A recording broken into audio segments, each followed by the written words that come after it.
call to order meeting of the Open Space Advisory Committee for Carson City. First, I would like to call to order and roll call. Chairperson Welch.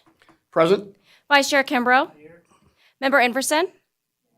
Member Martinovich. Here. Member Guilleri. Member Burge. Member Curry. A quorum is present. Thank you. Okay, we will take public comment consistent with other committees. We would take public comment now and at the end of the meeting. People are allowed 3 minutes to present whatever they would like to. So if anyone would like to come forward, please do so now.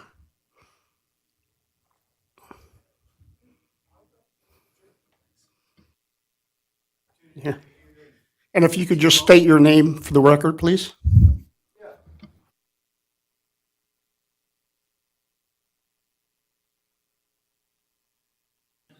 Gotcha.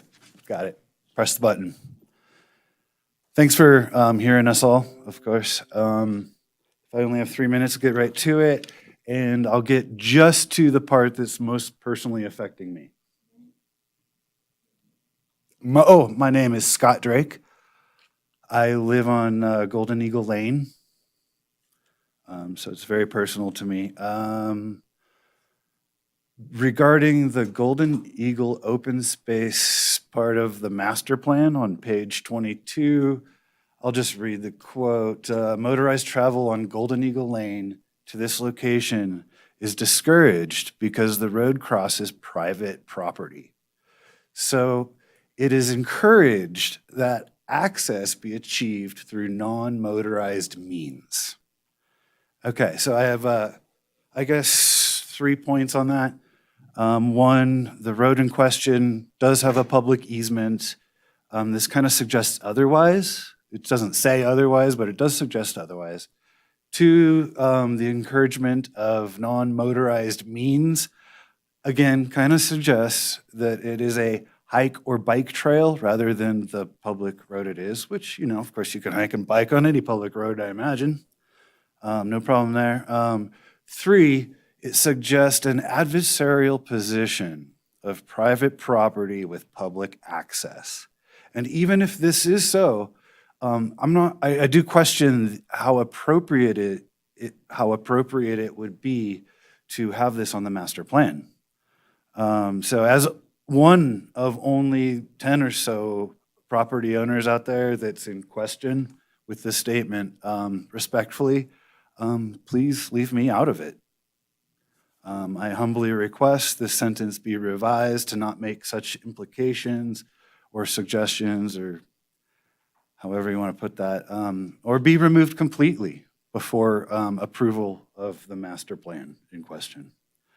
Thank you. I think that's clear enough, probably within 3 minutes. Sound good? And no comments, right, from you guys at this point? No, we're just taking comments from the public. Perfect. Thank you very much for your time. Thank you for listening again. Okay, is there anyone else that would like to comment?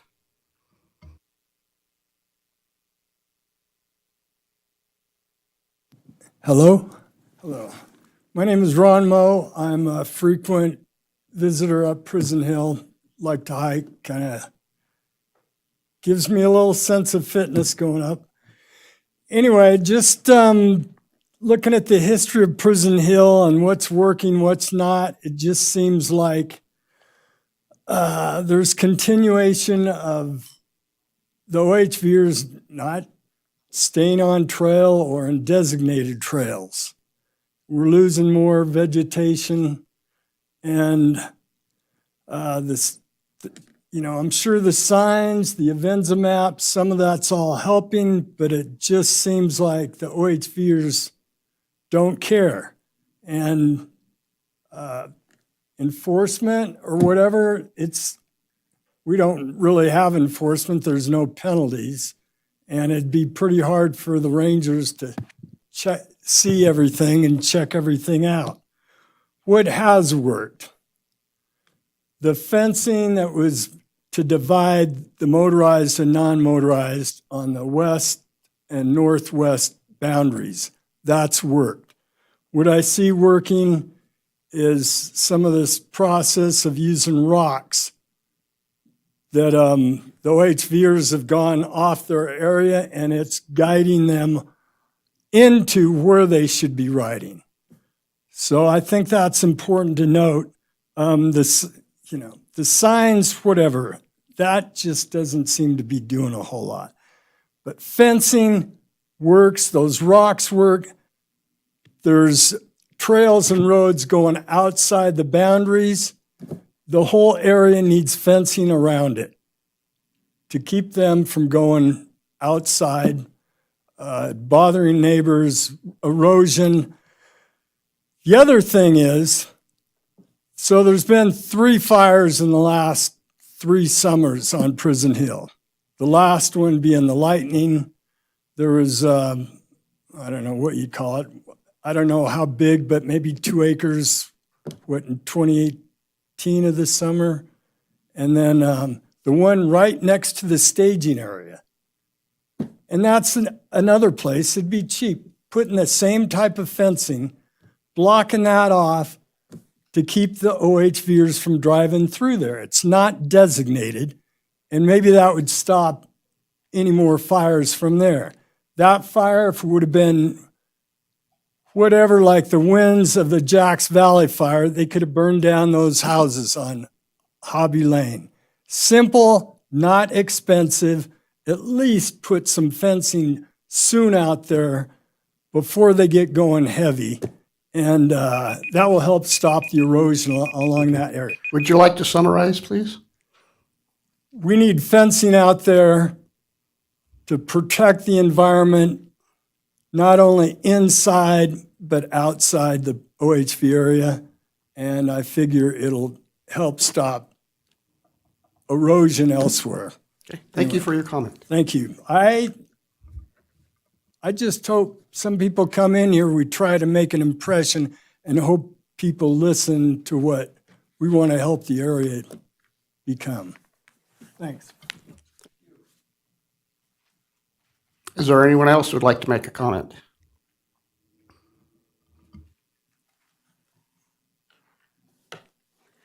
Good evening, Robin Orloff, citizen of Carson City. And sorry for my long public comments that I submitted. I didn't realize, I guess you have to copy all the links out in the written comment, anyway, in the written record. I'd like to make some comments related to the Prison Hill Management Plan, some of which are hopefully not repetition of what Ron said. I'd like to also to see the boundaries secured sooner rather than later. We had a fence put in on the north side between OHV and non-OHV, largely through my efforts before the land transferred, and it's worked pretty much 99%. So maybe on the back side, the whole east section above Mexican Dam that's above the Carson River and the section above Golden Eagle, open space isn't really working with the wooden dowels and the few fence sections. I run it, I dirt bike it. I see tire tracks through those areas continually. And I believe that there was grant funding for fencing for the boundary. The I Am Carson River watershed is a real big deal. The campaign right now is really important. And maybe that protection of the area above the river might be considered part of that campaign. Also, the signage that's going in is incredibly professional. It's awesome. I love it. It's designated easy and difficult and whatever. I always follow the green easy signs on my dirt bike, otherwise I'm on my butt. It's really well done, and I would just encourage you, if it could be done, again, signage sooner than later. The map was released on March of 2020, and the signage didn't go in until over a year later, the summer of 21. New roads were just constructed in fall of 21, and there's been no signing yet, and it's been 6 months, and people are out there. They don't know where to ride. There's a video on the park Parks and Rec Facebook of the new roads, and people are encouraged to go on them, but you just can't find them.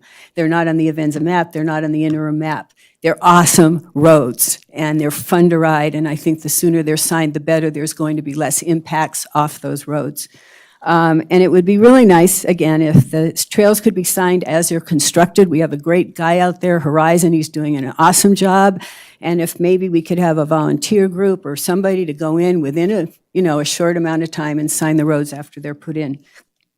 I think our trail designer, Reconnect, is awesome. He's a great presence. He interacts with the riders out there. I'm concerned that there's no presence for the winter months. All of the past years, usually 4 to 6 months, no one's out there all winter. When he's out there, he interacts, he sees what the impacts are, he asks people what they'd like done, and he shows a presence. That's so important.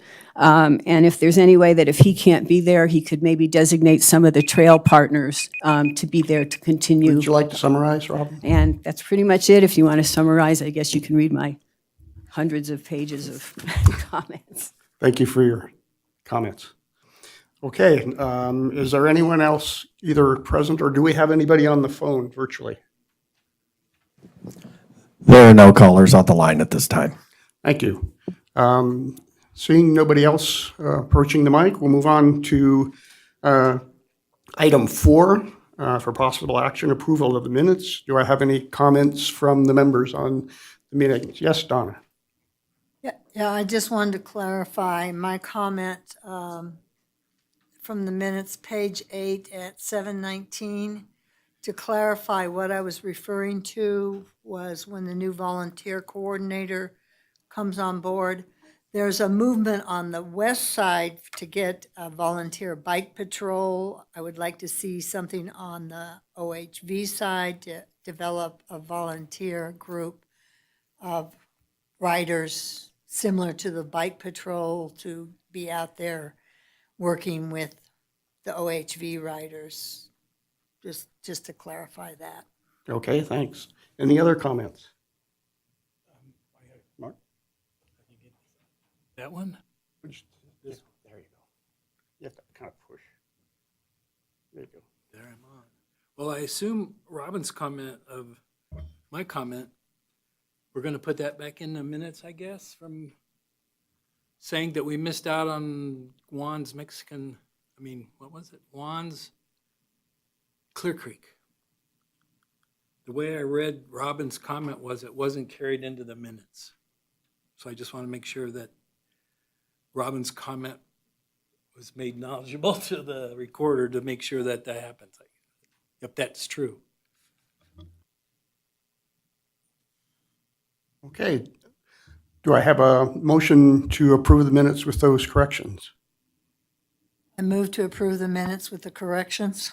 Second. Okay, I'm going to abstain since I was not at the meeting, but everyone else, say aye if you approve. Aye. Opposed? Okay. Next, item 6, review and discussion of the Prison Hill Recreation Area. Greg and Lindsay? Oh, I'm sorry. Sorry. Yes, I certainly did. I'm sorry. Item 5, for discussion only, presentation only regarding Carson City interpretive programs by Tyler. Howdy. For the record, I'm Park Ranger Tyler Curver with the Carson City Parks Recreation Open Space Department. Tonight I'm going to talk a little bit about our Park Ranger-led programs, kind of a brief history of them, some of the data going with them, and what we got coming, moving forward. I could talk a lot about this, so I'm just going to stick to the script if everyone's okay with it. Otherwise, I'll ramble on forever. And I think Park Ranger Lauren was supposed to be here tonight, but she couldn't, so it's just going to be me. This picture up here is from our Scorpion adventure last year. If anyone heard about that, it was pretty cool. We're going to have another one this year. I'll talk a little bit about it later. But we dressed up in glow light paint and used black lights to find scorpions. All right, so as park rangers, we perform many different job duties on any given day. Daily duties include maintenance tasks such as cleaning up graffiti, fixing broken fences, and installing signs, enforcement of rules and regulations, keeping our areas safe from hazards such as falling branches and broken glass, patrolling our properties, and of course, leading programs for the public in order to relate to them in a more personal and positive manner rather than just enforcing the rules and regulations. So for those of you that don't know, these programs really began back in 2017. Ranger Costello and an AmeriCorps Vista volunteer started a version of them where an AmeriCorps and or a park ranger would lead a few programs throughout the year. So in 2019, after the AmeriCorps left, I unofficially took over the programs and started leading them. The effect of having a ranger lead the hikes was quite different from an AmeriCorps. Reviews were positive, participation numbers went up, and the programs became something similar to what you would find in a national or state park. That's also around the time that I started leading our monthly full moon hikes, which became so popular we ended up getting between 70 and 80 participants per hike. I've since managed them, and they're no longer that chaotic. So not only are the activities educational opportunities, but I also like to call them preventative law enforcement. So when we lead these programs, each of us puts our own spin on it, showing the participants the area as we see it. They learn our expectations of them, rules and regulations, natural and cultural history, and therefore gain a better understanding of the area. So we have the opportunity to build relationships with the participants by engaging with them in a friendly way and talking to them about things that interest them. This encourages them to recreate safely and responsibly. Ultimately, when they understand better what is expected of them and the importance of these areas, they can develop a sense of ownership and pride, making them more likely to respect our parks, trails, and open space at a later date. And we don't have to enforce the rules with them later on. So currently, there are 3 main types of programs that we lead. Natural resource focused, historical tours, and Carson City Parks Rec and Open Spaces mission focused. Natural resource programs are focused on the nature of a particular subject or area, including scorpions, coyotes, birds, geology, fall colors, and a little bit more. Historical tours are focused on history and include Silver Saddle Ranch, Lone Mountain Cemetery, and even Prison Hill. Our mission-based programs are centered around a specific demographic or goal, such as seeing the full moon, getting kids outside on our tot trots, Junior Ranger Day, or celebrating women outdoors with the Women in the Wild hike. So having such a large variety of programs allows us to get all different kinds of people to join us outside and in turn promote safe and responsible outdoor recreation. So a brief summary of the participation data throughout the years. It's important to not only see how well our programs are doing, but also to get an idea of how many people we are interacting with on a more positive note. These programs were started back in 2017 and only had about 12 participants for that year. I think they started in September, so yeah. In 2018, when the programs became more diversified and regularly occurring, that number increased to 173 participants for the year and an average of 14 participants per month. And we like to average out the month because that's how many people we've interacted with that month on a non-law enforcement basis. In 2019, when I began leading more of them and established the programs as park ranger-led programs, the numbers increased to 559 participants for the year and an average of 47 participants per month. And even with everything going on in 2020, we managed to get 369 participants for the year and an average of 31 per month. And numbers started to recover a bit last year with a total of 403 participants and 34 per month.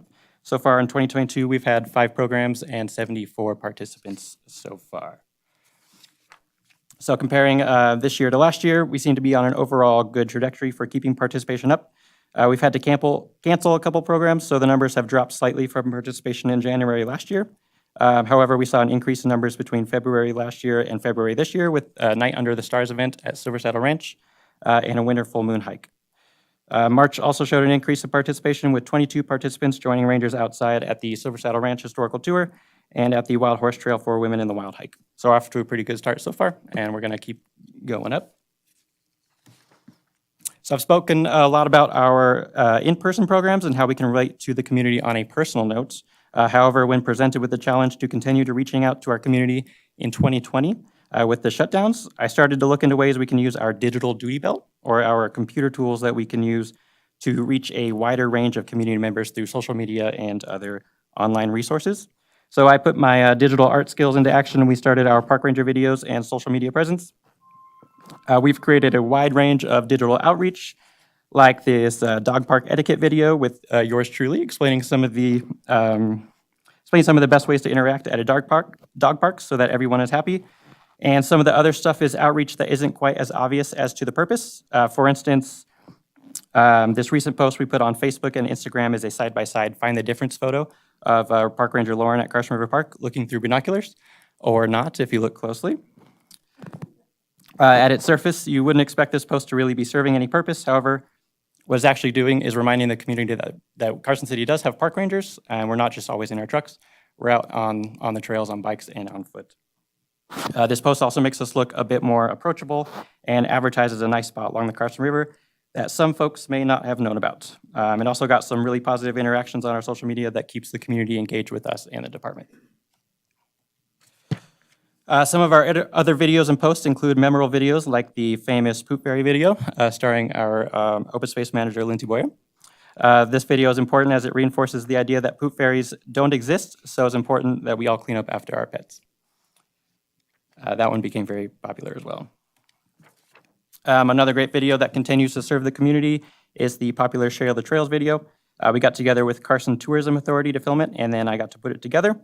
It's been a very helpful resource to remind folks to go slow and say hello, as the trails are generally multi-use, and we need to respect all users of our trails here in Carson City. You may also be familiar with our upbeat and positive educational videos like this coyote awareness video with Ranger Moscato, who was one of our former seasonal park ranger aides. We had an increase in coyote reports, so we decided to release this helpful video on coyote habits and how we can avoid confrontation with them. This video has since become our annual coyote walk that we lead in September, so we can find more coyotes that time of year in our open space. And like I mentioned, we don't just post videos. As fun as they are, they take time to make, and they take time to watch if you're a community member stumbling upon them. So we like to post quick educational things to get the community to engage with us. For instance, this post about a bobcat that we captured on one of our trail cameras. We just post some quick educational information with it and then interact with the community as comments come. We also had some bear activity in Fuji Park, and the bear stuff is one of my favorite stuff to post about. I think we've done about 3 so far, because the comments are usually 50% really scared or 50% super excited. So they're fun to watch. So as part of our digital duty belt, I like to design a lot of our graphics, advertising, and posts, which gave us our new and improved Junior Park Ranger program, complete with patches and a new adventure guide. And I included the adventure guide in our items for this meeting tonight, so you guys should all have a copy of it. This is what it kind of looks like in person, spiral bound and really hard copy. The whole purpose behind it is the exact same as our Park Ranger-led programming and digital presence. It's to create a sense of ownership and respect for our parks, trails, and open space. It's also a great way to relate to the community and promote positive and responsible outdoor recreation. And they start at a really young age and then go from there, so it's been really helpful. And I could do an entire presentation on this program, so I'm just going to go over a few of the requirements to be a junior park ranger here in Carson City. So there aren't too many of the requirements to get sworn in, just some basic stuff that every kid needs to do so that we know they get the junior ranger experience that will benefit us and them. The first requirement is to complete the guide as best as possible. And we say that because out of all 20 pages, there's different skill levels on each page. So some of the stuff might be a little bit harder for a 6-year-old than an 11-year-old. So just complete it as best as possible. And the next requirement is to know how to plan a safe adventure. Kids can work with a park ranger or another adult to plan an adventure on page 4 of the book. This teaches them to know where they are going, what to expect, and to tell someone what's going on in case of emergency. So we've all heard those stories of hikers going in the mountains and going missing, and we don't know where to look for them because they never told anybody where they were going or when they were going to be back. The next requirement is to complete the orienteering course at Carson River Park. This is for the purpose of needing a park ranger to help and a learning opportunity on how to identify where you are in the instance you get lost. So this is a new requirement in the newest version of the book. We haven't tested it out quite yet, but I think it's going to be a big hit. Kids walking around Carson River Park with the compasses and this cute little map that I designed. And the last 2 requirements are fairly simple. They have to complete at least 3 outdoor activities and list where they did them. A junior park ranger here in Carson is not necessarily a hiker or a biker. They can be skateboarders, soccer players, runners, equestrians, etc. We wanted this program to be a very inclusive and reach a wide audience. The reason is we want such a wide audience is because the final requirement, which is to join a park ranger on a park ranger-led program. So if we can get as many kids on our programs as possible and to work on the adventure guide, we hope that they'll encourage the safe, responsible outdoor recreation that we like to preach and what I've been talking about tonight. After completing all the requirements, junior rangers are sworn in and given a badge. They just have to say, a quick little oath, and then we give them a cool patch to go with it. We just recently released this ad in the activity guide that you see there, which will be also on a bunch of the trailheads. So you can use the QR code to get to our website, and you can download the adventure guide there. Or you can wave one us down out in the field or pick it up at the Parks Administration office. We also try to host 2 occasions throughout the year where families and kids are invited to complete the whole guide, all the requirements, and get sworn in all in one day, just in case there are kids and families out there that don't have the ability to meet us out on the field or one of our programs. And we call those Junior Ranger Days. We hope to host them in November every year, and then in celebration of Kids to Parks Day in May. And then speaking of the website where you can download the books, I've diligently worked on our very own Park Ranger focus pages on carson.org. So if you go to carson.org/Parks and Rec, you'll find a new link called Ranger Programs. That page will bring you to our Park Ranger page where you can find information on all of our educational and historical hikes, as well as the Junior Ranger resources. We plan to start promoting this page as much as possible, as I find it's the easiest way to find information on our programs, and you can even contact us through it. It's another tool on our digital duty belt that will further our community outreach endeavors. So if you haven't been on the site yet, I encourage you to do so, and definitely sign up for one of our programs. So coming up this summer, we have the 2022 Kids to Parks Day, which will be held at Mills Park from 10 a.m. to 2 p.m. There's going to be food, educational booths, music, and the inaugural Junior Ranger Olympics. The Olympics will be an obstacle course setup, which will be the ultimate Junior Ranger test. Kids will be able to compete for best time through the course, which includes basic first aid, hay bale, obstacles, backpack, packing skills, and a few other things. We also have some tot trots coming up for very young hikers. Silver Saddle Ranch Historical Tours are the first Sunday every other month, and the second annual Scorpion Scavenger Hunt. So this year we plan to formally compete with the surrounding agencies like the state parks and Washoe County Parks, so you can find the most scorpions that night using black lights. Washoe Lake State Park found 30 scorpions last year, and we found a little over 80, so we won. Yes, and that is it. If anybody has any questions. Thank you. Like, really appreciate the presentation, and I really appreciate the educational aspect of it to get people knowing what they can do rather than just being told what they can't do. Yeah. That's really important. So do any of the other members have any comments or questions? And there we go. Mr. Chairman, I have some questions or comments, input, whatever. Some of it I had before, and then listening to you talk generated some more. So, Any chance you can update the dog etiquette thing video, or Update it? maybe find some more poop fairies and do another video? I don't. It'd be nice. I thought it was delightful and like to see. Have you got it on the Facebook page? And I think so. Yeah. Yeah, all the videos should be on And, our Facebook page and then our YouTube page as well. Speaking of Facebook, do you use other digital media like Neighborhood Next Door? I know in my neighborhood, Neighborhood Next Door is pretty popular. Do you ever use that one? We haven't used that yet, but my mom used it. I've definitely been looking into it. It would be a great resource for the park rangers. It's definitely. Yeah, I think it tends to be older people that are on there. But I got my job that way, so there you go.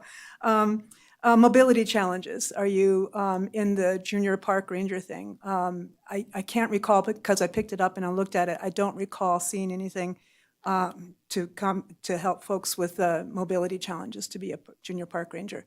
Maybe there could be a particular activity for that, for those students. Or Yes, that's a great idea. We haven't thought about that yet. okay, talk about digital neighborhood. Go slow, say hello. Go slow, say hello. I don't know if this is the opportunity for it or not, but I used to live in Canada, in Calgary, and it was a really very bike-friendly community. And the basic etiquette there on the trails was all bikes had a little bell that was just a ping. And I know that we used to have bells that you could pick up and then use and then return, and they kind of disappeared.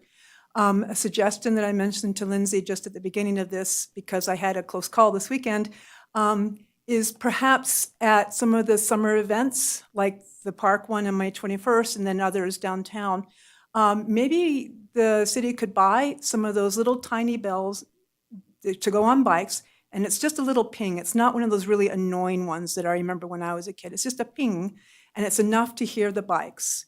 Bike riders don't hear us, and we don't hear bikes. They're a lot quieter than you think. So just a ping would be a good way, and if everybody with bikes had them, especially as they get in and closer to where people are hiking, might be a helpful way to avoid those close calls, especially those of us with small dogs on leads.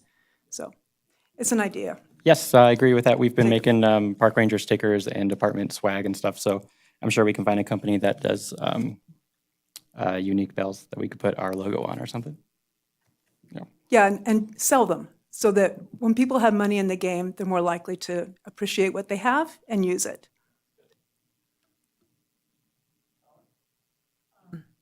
Regarding the dog stuff, there's a veterinarian here in town who posts a lot on dog interactions and things like that. David Kolick.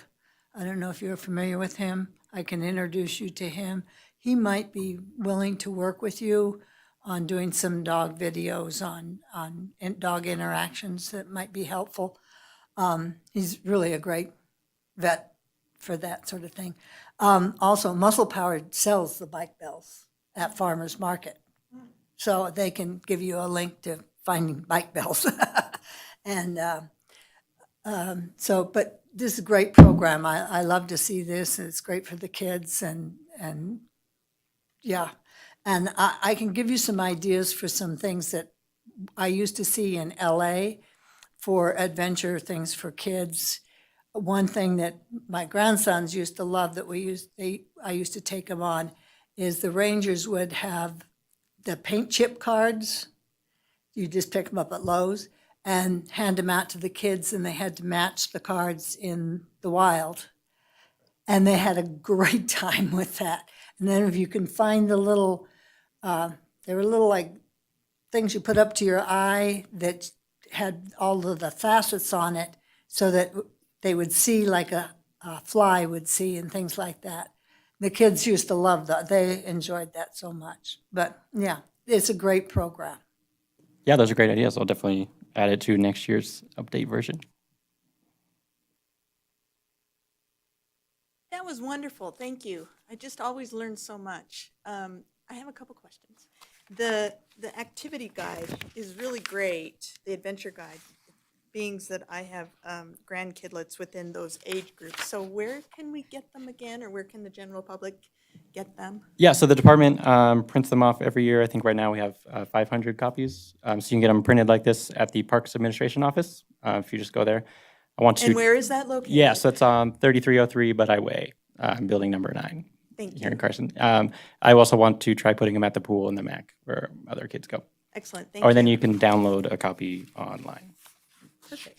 And then just a comment, the numbers that you're seeing, and I had tried to get on like the winter moon hike and it was full, which is great that people are interested.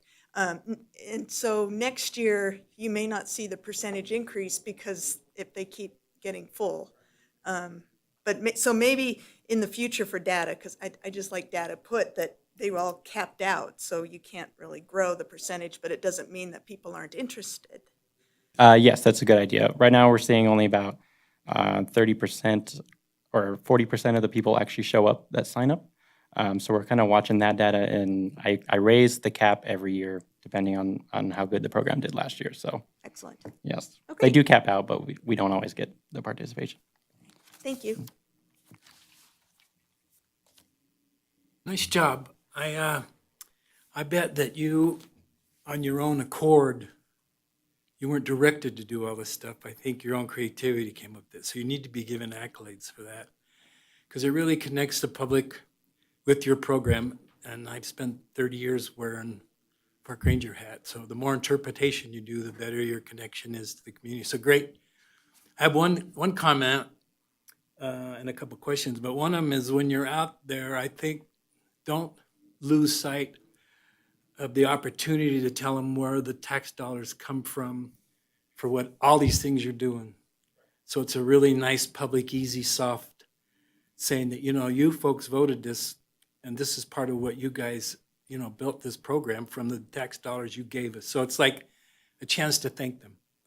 So even on your brochures and stuff, maybe you guys could spend some time that make this sentence, one sentence, that a lot of nonprofits call their case statement.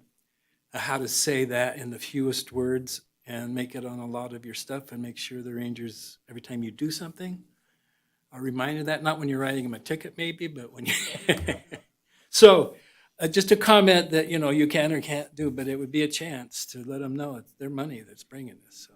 Yeah, I haven't thought about putting that in the adventure guide. We try to stick to key points on all of our programs, and we always talk about the open space fund and open space in general. There you That's go. usually where a lot of our programs are, but. Yeah, it's just sometimes hard to give that message out, but that, because this community is so lucky and the more the opportunities you have to tell them that. Then my other questions were, how old do I have to be a junior ranger, so. I've gotten that question before, and bet. we don't have an answer. I think anyone could be a junior ranger. So once you get my age, you kind of start reversing so you become a child when you get older. So. And then I was just curious, do you do Eagle Scout programs or work in the schools too, or just a question? Well, we launched the new junior ranger program during the pandemic, so we haven't had a chance to actually launch it in the schools yet.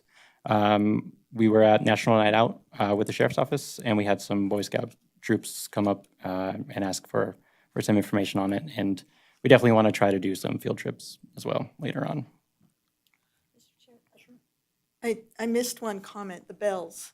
I know that NDOT is very conscientious of bike ped coordination, and at a lot of events, they have their bike and ped safety items. So there may be opportunity to reach out and combine funds or education if that's just something. I mean, the more you're not duplicating efforts but sharing efforts, it does help. Yeah, we were working with River Wranglers. They had a grant that funded our guides last year. So we're working with them to work on some of that education. It's kind of cross stuff there.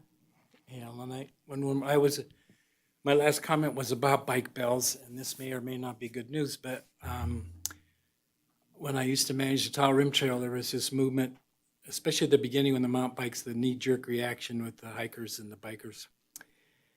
There was this request to put bells on bikes, but they're the bells that ding the whole time you're on the bike.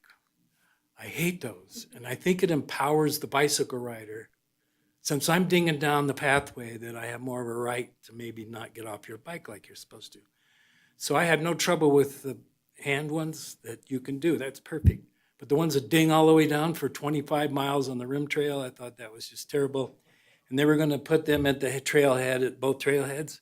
And I fought that, and they didn't do that. But I made some people unhappy with that. But that's a personal feeling about being out in nature on the top of the Sierras, and this bell comes dinging. You think it's a herd of sheep coming down the roadway or something. So that's just a comment that get the kind that you have to actually pull with your finger. Thank you. Yes, go ahead, Donna. Couple more things. Muscle Powered has a booth at the farmer's market.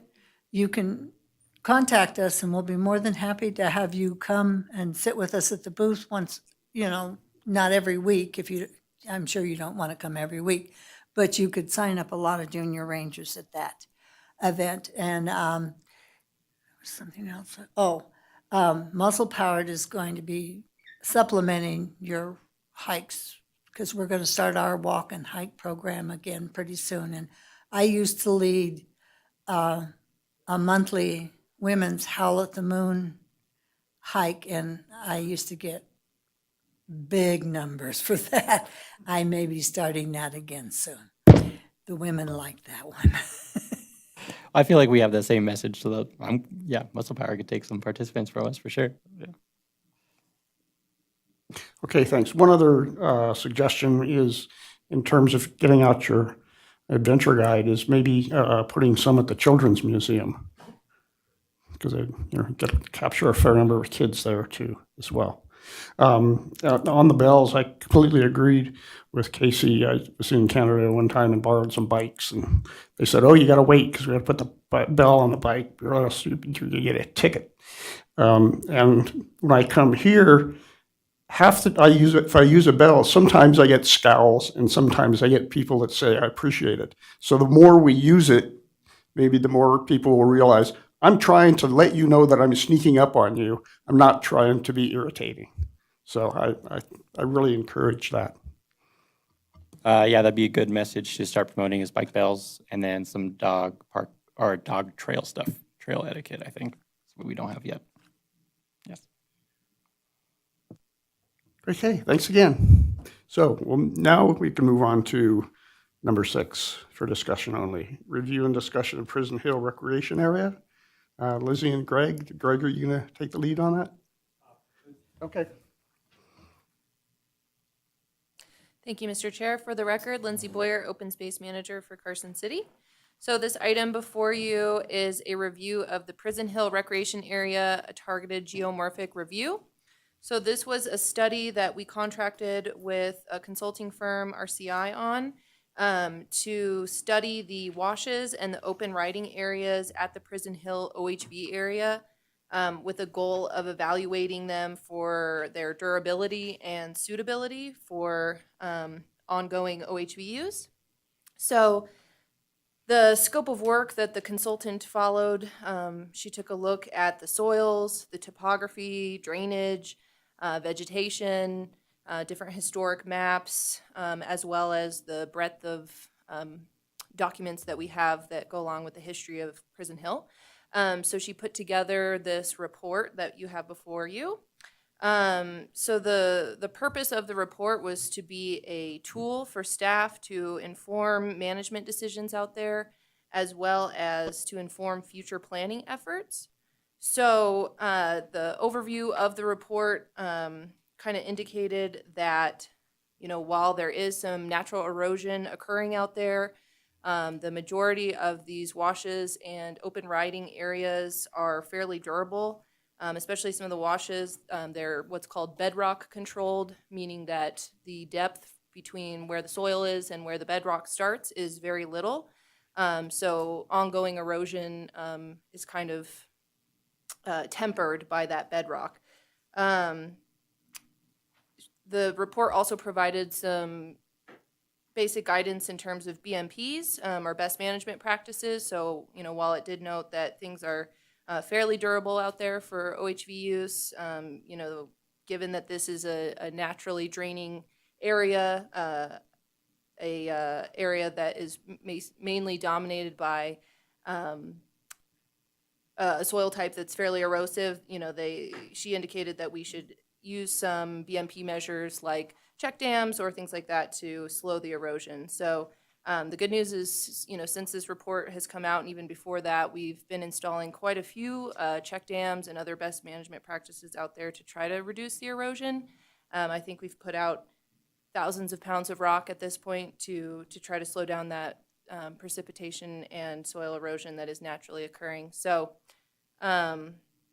we were pleased to see the results of the report, and we'll continue to monitor out there and use this information to adjust as we move along. So you have the report in front of you, and I'll take any questions that you may have. Any of the members have some questions or comments?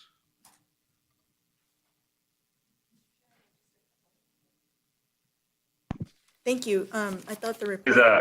Oh. I'll go and then Robert can go. Sorry, go ahead. Yeah. Just a couple, I learned words. So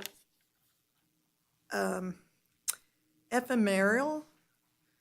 So is that, I looked up and it says something that lasts very short time, but is that related to water channels? Because it's used, they assess the durability of the ephemeral channels. Ephemeral, yeah, that's cool. It's a great word. Yeah, that's what I plan to use it for, so. But what does it mean in your view? A hydrologist would define an ephemeral channel as something that only occasionally has water in it. Okay. So you could think of it as intermittent or Okay. even less often generally. But, if you look at a USGS map, you'll see a dashed line, blue line rather than a solid line, and that indicates that it's an ephemeral stretch, an ephemeral reach of a stream, for instance. No, perfect. And that's what I kind of interpreted this meaning, so that this was an overall view of looking at those channels that are our channels or that are part-time channels, just to see if they're stable going in the long view. That's perfect. And then You also mentioned decommissioning, and I've seen it a lot, and I think you touched on it, where how you decommission is the rocks, is the fence, is the roughing up the surface so it doesn't look like a trail anymore. Okay. Just clarification. Thank you. But those are both great things to clarify. I need to remind myself sometimes to get out of the jargon. But yeah, decommissioning can be everything from just closing a route to what we call vertical mulching, where we go in and plant dead plants so that it looks like, it essentially erases the trail. And then we typically couple that with a reseeding effort as well. Excellent. Thank you. Robert, are you on the line? Yeah, for listening to my job. It's not so much questions, it is comments. Thank you for getting this RCI report out. I think it was very informational. As a geologist myself and understanding the basis of this report, I want to make it really clear that the geomorphology of the OHV area will always erode, right? It is not going to be something that we could stop forever. We could do a lot of best management practices. And the idea that is a 103,000-year-old pediment on top of multi-million-year-old granite means the granite is eroding. The only soil is decomposed granite, and that's telling you that there is not going to be sustainable soil until the slope is gone. So this is going to continue to erode long past all of us will be here. But what you guys are doing there is really great, putting in those check dams, putting in all the information that you have, or all the best management practices you've already done in there. And everybody could do this exercise by looking on Google Earth, right? It was between 1999 and 2003 that actually paved that road. And if you go back through the timeline photos of that, there's dirt crossing that road or decomposed granite crossing that road every single time. This is something that you guys are continue to always, or you're going to continue to always have to work on. But I just want to make it really clear that erosion is not going to stop with these check dams. It's something that's going to need constant maintenance, and it's always been happening since long before we were here. But what you guys have done here is really great in the outline of that the rock crawlers are utilizing bedrock controlled environments is really important to help eliminate erosion, because they're not truly the real contributors to the erosion in this by this study. It's actually the storm events that are coming through, the natural weather events are going to be the biggest parts that are interacting with it. So that's all I have for the moment, but just wanted to make that really clear that erosion is not going to stop here. We're doing a really good job to minimize it, but it's going to continue to go, and the geomorphology of this area is going to do what it naturally is always going to do. Thank you. Members, Roberts, is that the work that then is done to clean it up, the erosion, or even the decommissioning, who does that? Is it you? Is it staff? Do you hire people? Where does it fit within the budget then to do that as well? Yeah, great question. So it's a combination of all of those different things you mentioned. It depends on the scale and scope. So, staff are out there, responding to stuff that we see. We also have large scale, contract work going on out there. We've had consultants out there assisting with some of that work as well. So it's kind of just depends on if we're tackling a large area or if we're just responding to, some disturbance that we've recently noted. We've also got quite a lot of grant funding that has been put into this project, so that's assisted with, quite a lot of this response. Moving forward, we plan to continue to apply for grants, but certainly the maintenance management account that is under the quality of life budget that is kind of our catch-all for all maintenance activities, that's another source for match or just completing this work as needed.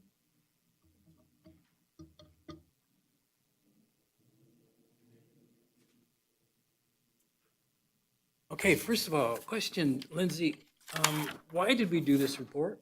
Was there any specific reason that Carson City took this on, this one area?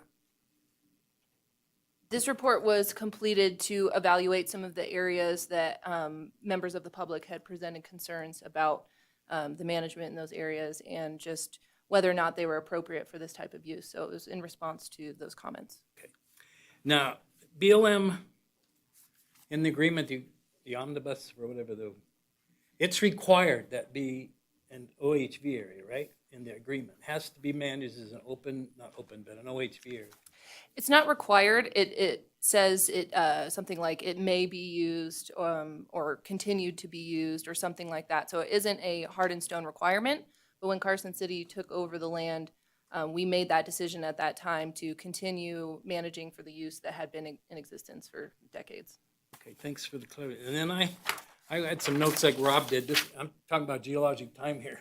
We're talking millions of years, I think it used to be the bottom of Lake Lawton, so, so driving a dirt bike then wouldn't have hurt it by now. But so I've lived in that area for 22 years, and every time there's a rain event, I've watched feet of stuff come off those hills over there. It's that, they call it liquefaction, I think. Rob would know that.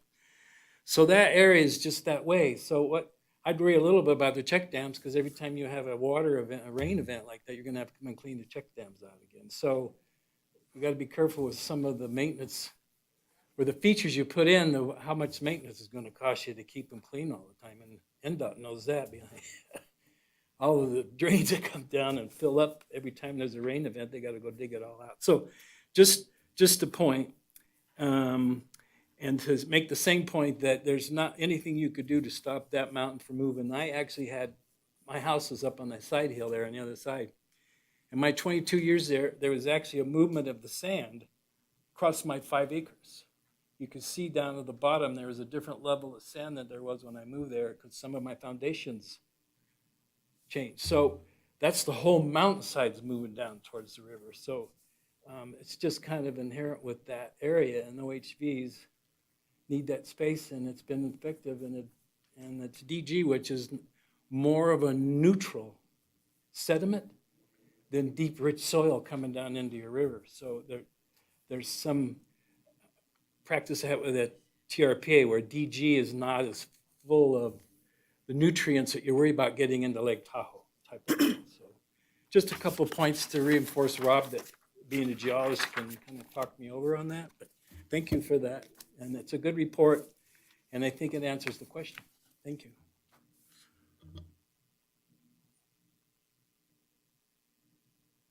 I have a question, Mr. Chairman, about the report. Looking at, I think it was, the attachments there with the photographs and the mapping, I made note of the fact that it appeared that they were doing some evaluation also about those storm events possibly having water and sediment incursions on the nearby roads like Eagle Lane, Golden Eagle Lane, and Cable Road. Was that part of the scope of work for the consultant on that? And then I have a follow-up on that. The primary areas that we had the consultant take a look at was the washes as well as the open riding areas.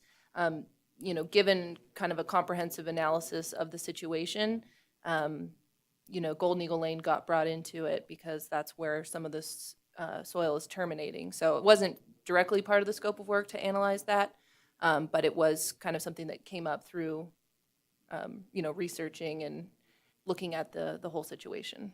Mm-hmm. Well, it strikes me about that with those incursions of the sediment there in those areas. We're talking geologic time, and the mountain is going to be moving regardless of anything we do. But in the short term, we're all still having to deal with it. Given the incursions that the consultant marked there in October 2021, and given the fact that big storm events may very likely increase in their intensity as well as their frequency as we face changes in our climate, I'm wondering is there any sort of plan, and I might have missed it, about not damming, but protecting that area so that there's not so much incursion there? Great question. So Golden Eagle Lane, as you may or may not know, is a road that's owned by multiple entities. It crosses Carson City property, Nevada Division of State Lands, as well as private property further down the line. So we've been working with Nevada Division of State Lands for many years to create a kind of coordinated solution on how to manage Golden Eagle Lane. But it is something we need to work with, across agencies, because the areas that are most problematic are not on Carson City property. Most recently, we have been working with them to hopefully be able to get access so we can go in after storm events and try to clean up some of that sediment so that we can be, a good partner. But we are looking at a long-term agreement for the maintenance of that road. So that's that piece. And then as far as, the drainages upstream and the portions that are on Prison Hill specifically, that's where some of those check dams have come into play. The more sediment that we can kind of capture up above and try to prevent it from getting down onto the road, the better. But as Mark noted, every check dam we put in is now a maintenance feature, so there is a balance there. I'd just like to say I'm really glad to have this report now. It's something that we have now that backs up some of the work that you've been doing and gives us a baseline to use for the future. And I'm really glad to have it.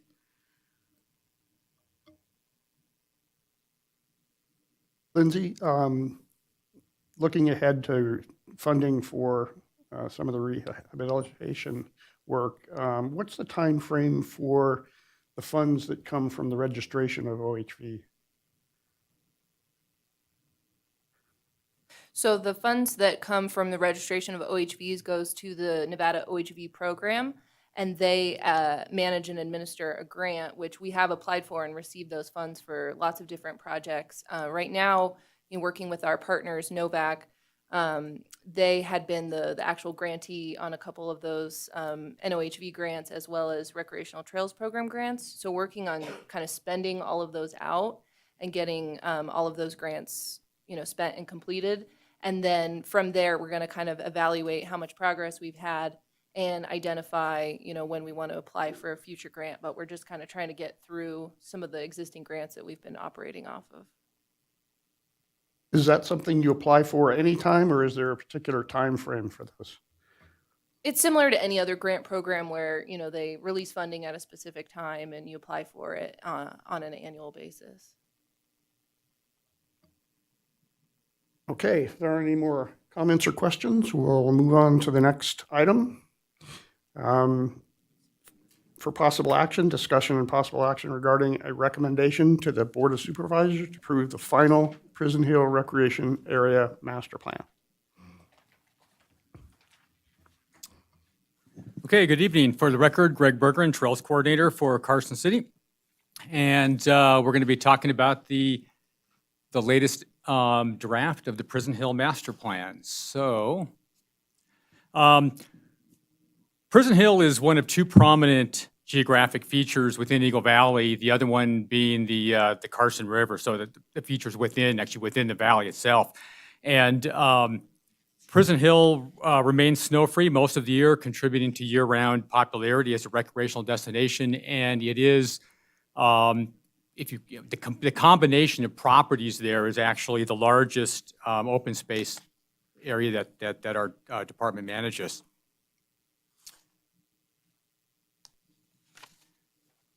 Okay, so in 2016, the management plan for Carson City open space and parks in the Carson River area identified a need for a future planning effort. And since 2016, there have been a number of updates, changes, and developments to the area that we collectively call Prison Hill. And that is the reason for creating this latest master plan for Prison Hill. So Prison Hill, for the purposes of this document, consists of the Prison Hill Recreation Area, about 2,500 acres, the Golden Eagle Open Space, about 19 acres, the Mexican Dam Open Space, about 64 acres, and the Coons Lane Parcel, 114 acres, and Silver Saddle Ranch. So Silver Saddle Ranch will have its own master plan, but for the purposes of this plan, we are recognizing the trailheads and trails on the eastern slopes of Prison Hill, which are part of Silver Saddle Ranch.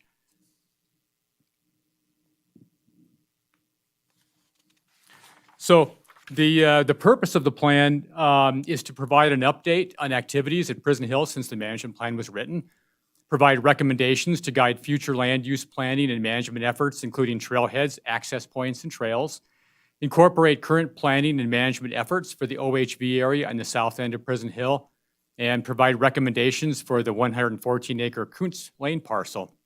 And the vision is to protect the natural resources, cultural resources, scenic beauty, and conservation values of the property while balancing the needs of a growing and changing population by providing high-quality recreational opportunities for a variety of users.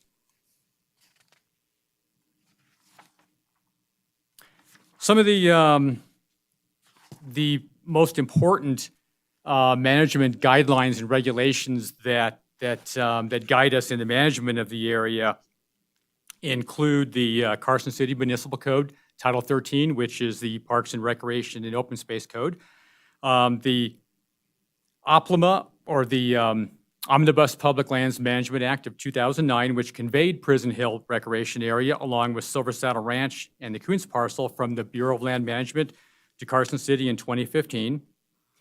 Along with that conveyance came a conservation easement, which applies to the Prison Hill Recreation Area and Silver Saddle Ranch.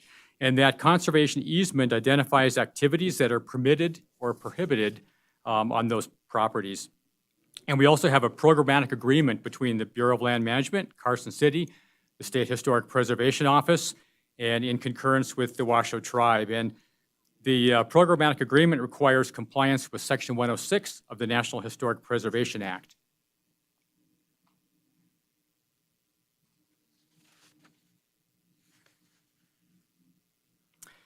And some of the planning efforts since 2016 include the Eagle Valley Trails Committee report, which was a multi-year effort on the part of a number of residents that worked very hard to produce an inventory and recommendations for trails within Eagle Valley. We did an update to the Unified Pathways Master Plan in 2018. We produced a signage master plan for Carson City Parks, Recreation, and Open Space. We produced a Prison Hill Recreation Area OHV Management Plan, and I apologize, there's a typo on your copy which says master plan. It should say management plan because it's not a master plan. It was produced to provide guidance to staff in how to manage the OHV area. And we've also had, we did a survey in 2019 for the, to gain input into master plan components, and we had a follow-up open house with over 100 attendees.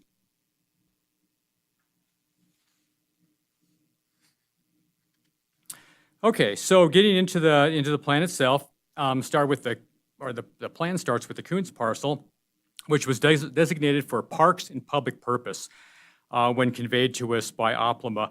And the allowed uses within the parks and public purpose designation include campgrounds, schools, firehouses, law enforcement facilities, municipal facilities, hospitals, parks, fairgrounds, those kinds of things.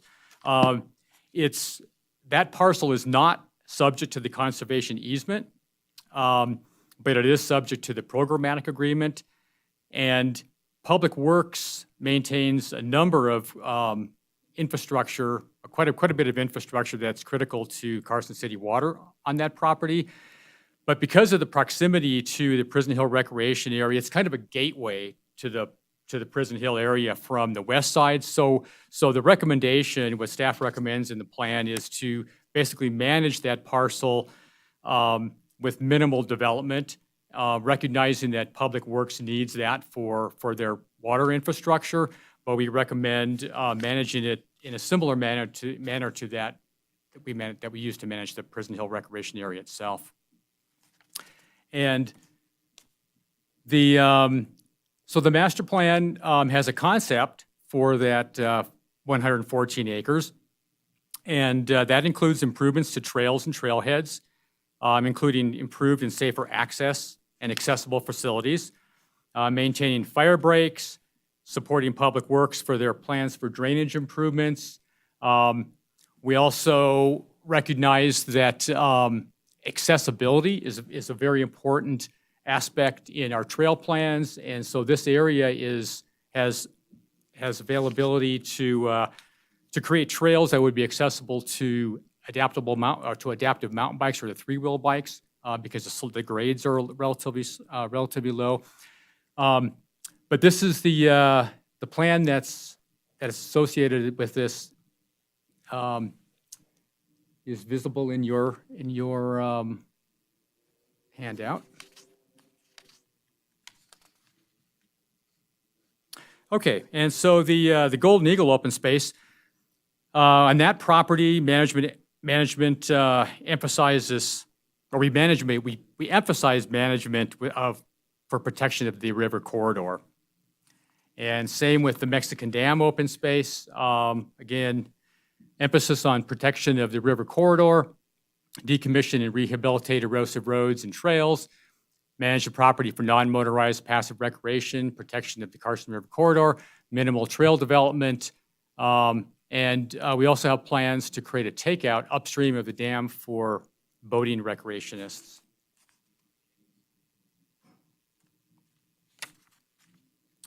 State of Nevada lands. So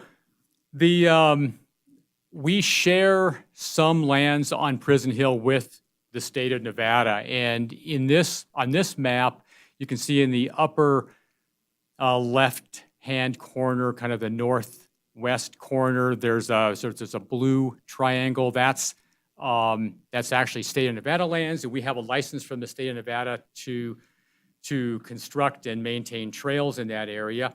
And then just to the south of that, there's a piece of property that belongs to us that the state maintains a solar array on.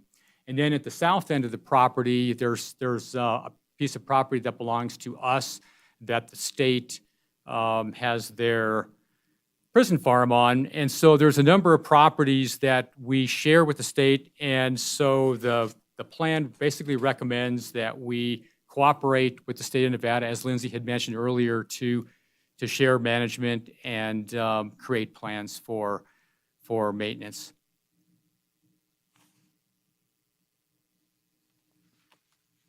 Okay.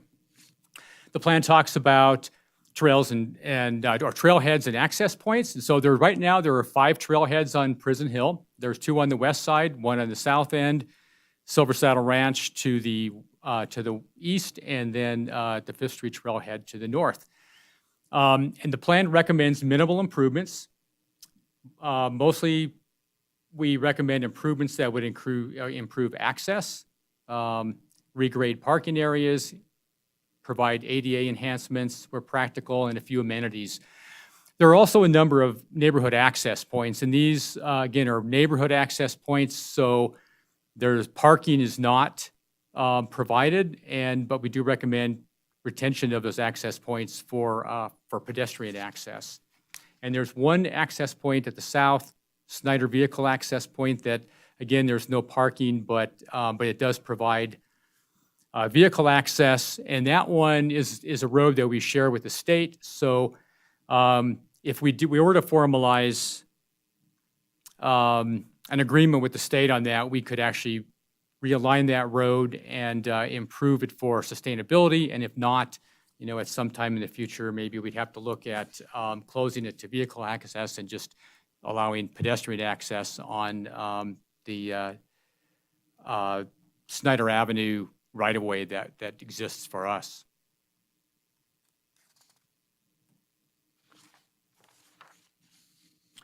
Okay, trails, non-motorized.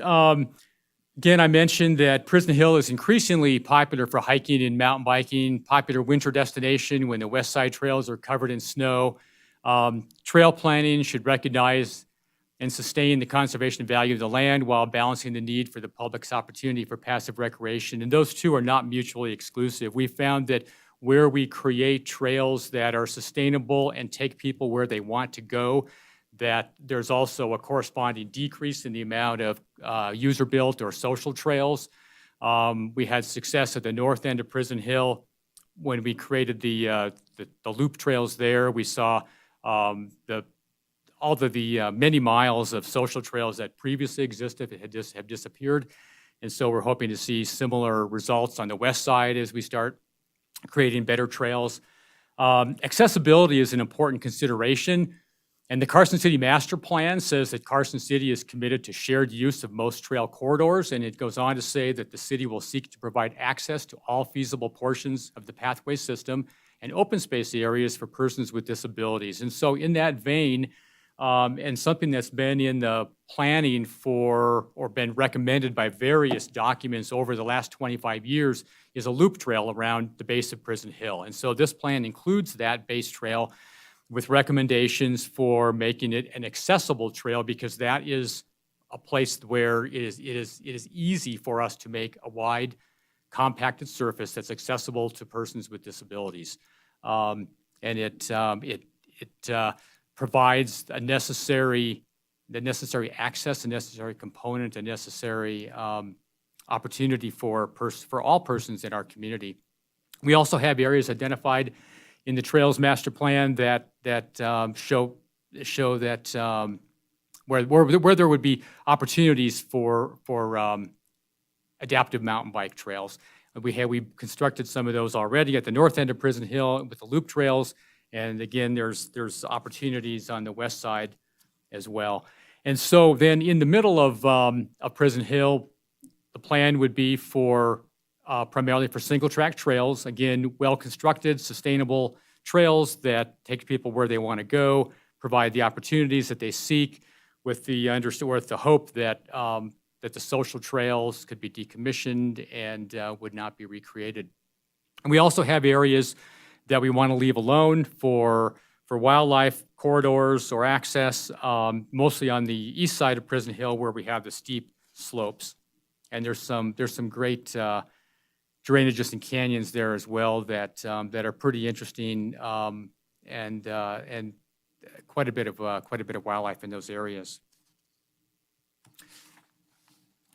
So the Prison Hill Master Plan also includes, of course, the OHV area, and it's important to review the history for how we got to where we are. So prior to 1983, the entirety of Prison Hill was open to motorized vehicles.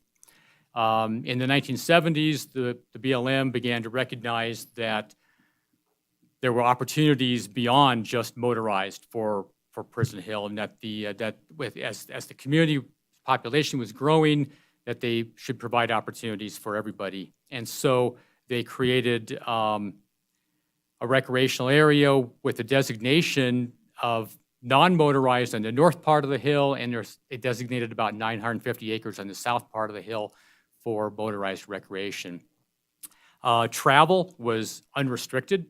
Vehicles could go anywhere and everywhere that they wanted to go within that 950 acres. And then in 2015, with the conveyance of Prison Hill to Carson City, we recognized that unrestricted travel was unsustainable. And so that's when we partnered with Novak to develop a management plan and start proactively managing the area. We've closed some areas to motorized travel and have implemented a number of practices. And there's a number of practices that and management techniques that still need to be followed through with in order to complete our plan. But the idea is to keep it or to retain it as motorized as it has been, as Lindsay mentioned, for many, many decades, going back probably to the 1950s or 60s. Okay, the plan includes environmental considerations, fuels management, invasive species management, erosion and sedimentation, flora and fauna. It includes a species list, golden eagle survey, some information about the Carson Valley monkeyflower, visual impacts, and monitoring, which is an important part of what we do. The plan includes event guidelines. All events are subject to the department fees and charges policy, as well as department fee schedule, which is approved by the Carson City Board of Supervisors and reviewed annually.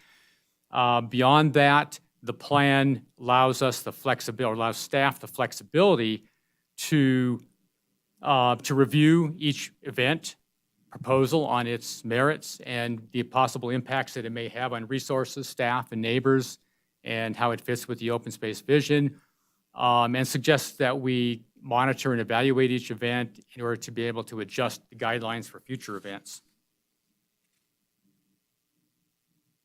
And the plan includes our signage master plan, which was produced in 2018.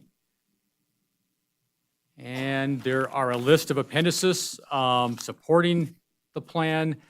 Most of these appendices are available online with a link to where they are located online, and the couple that aren't online are included in the plan with your packet. And with that, I will take any questions.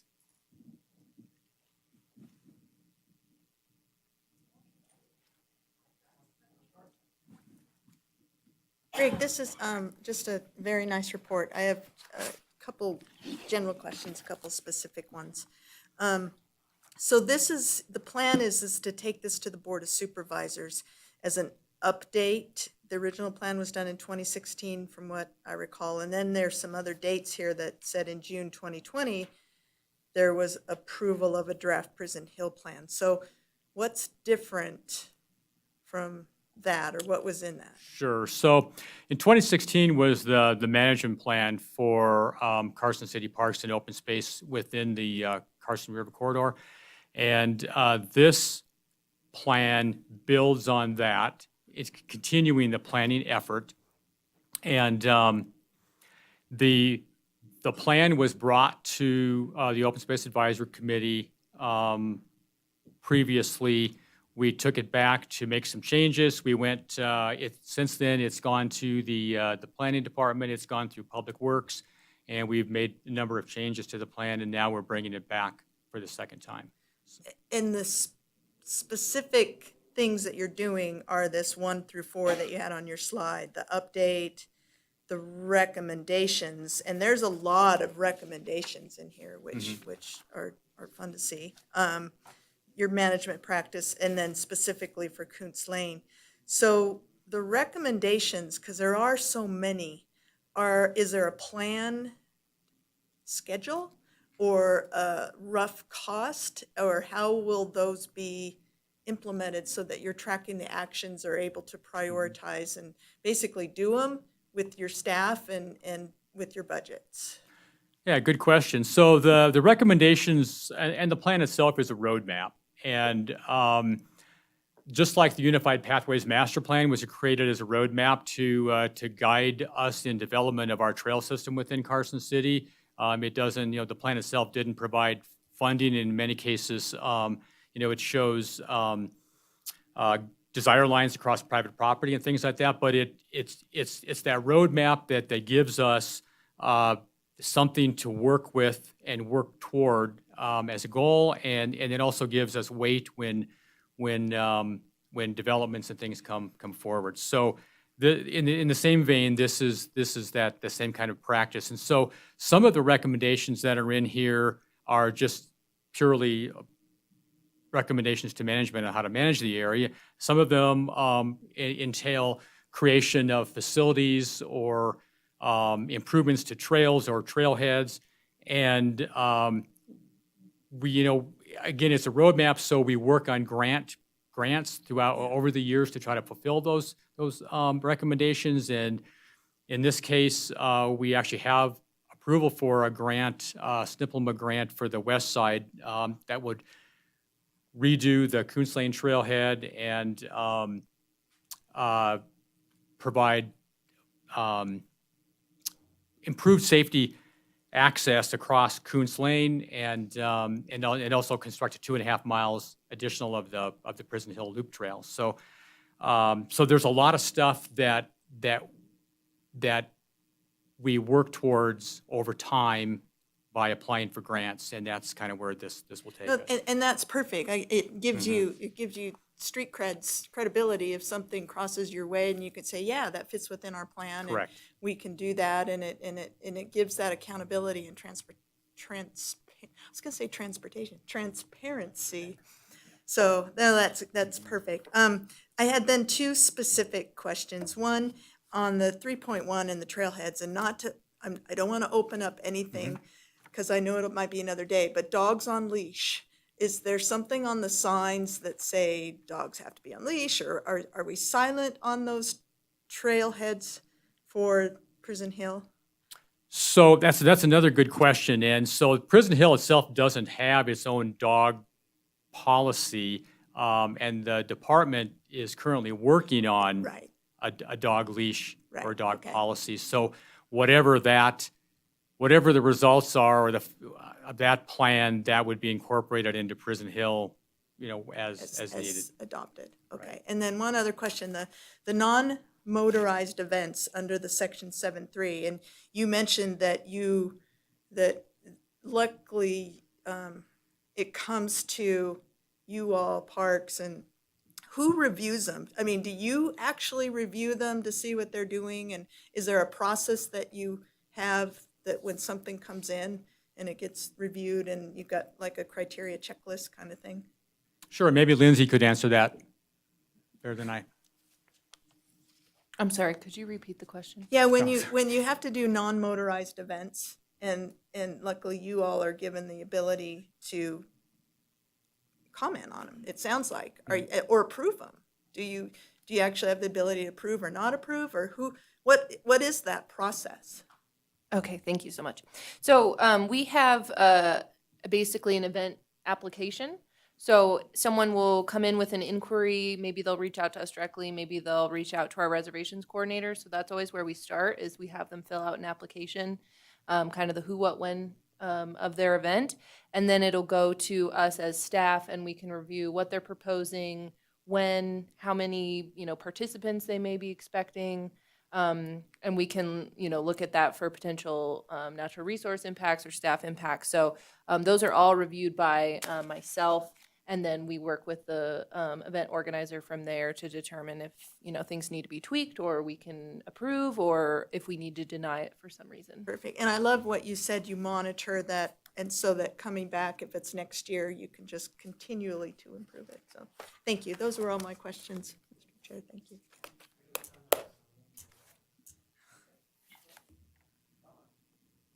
A couple of things I wanted to, just for general information, I don't know that anyone is aware that the Eagle Valley Trails Committee won a national award for the work they did.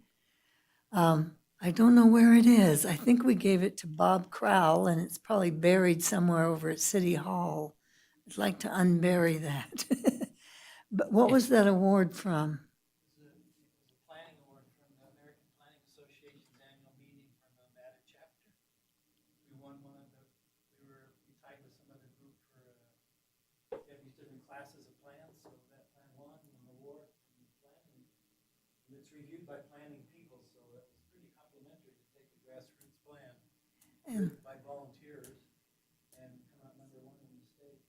Yeah, so that was, I don't know where it went. And actually, it's at the Parks office. oh, it is at the Parks. Okay, Lynn and I received it. Lynn was the editor for that. yeah. Okay, that was a different award that Muscle Powered got that we gave to Bob Crowell. It's buried somewhere over at City Hall. Probably Ashton Kings. Maybe it was the Ashton Kings. Yeah. So I wanted to let everybody know that we won that award. Also, I do have a question. I thought I saw something in the report, and I can't find it. Who owns the Mexican dam, and what's going to happen with that dam?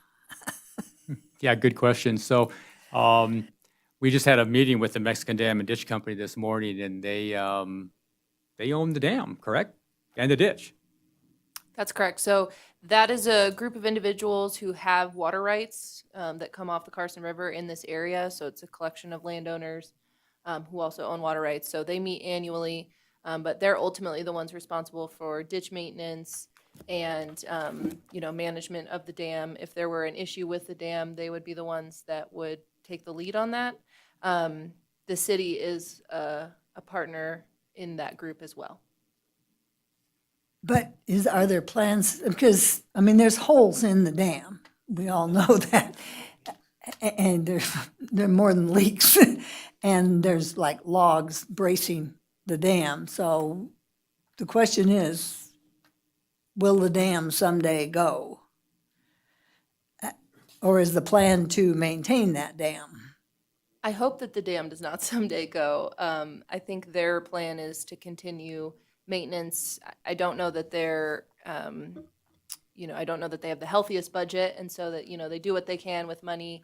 I know they do, patches here and there and maintenance where they can, but at some point in time, and that kind of was talked about today a little bit, they may have to apply for, federal monies to fix some of these, larger infrastructure items because they don't have a budget for it. One other thing I do want to say, I think probably Chairman Welch and Mr. Kimbrough and I are the only three that were here when this Prison Hill was transferred to the city, so we know what it looked like when we got it. And I have to say, the amount of work that the staff has put into this project is phenomenal. What we got was a lump of land with no maintenance, no oversight, a lot of garbage was on it. And over the years, you've had to pull a few vehicles off of it.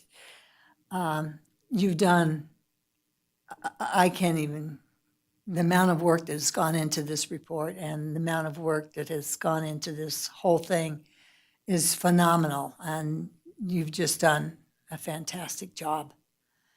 I can't say enough for what you've done. This is a fantastic report, and with a very small staff. So kudos.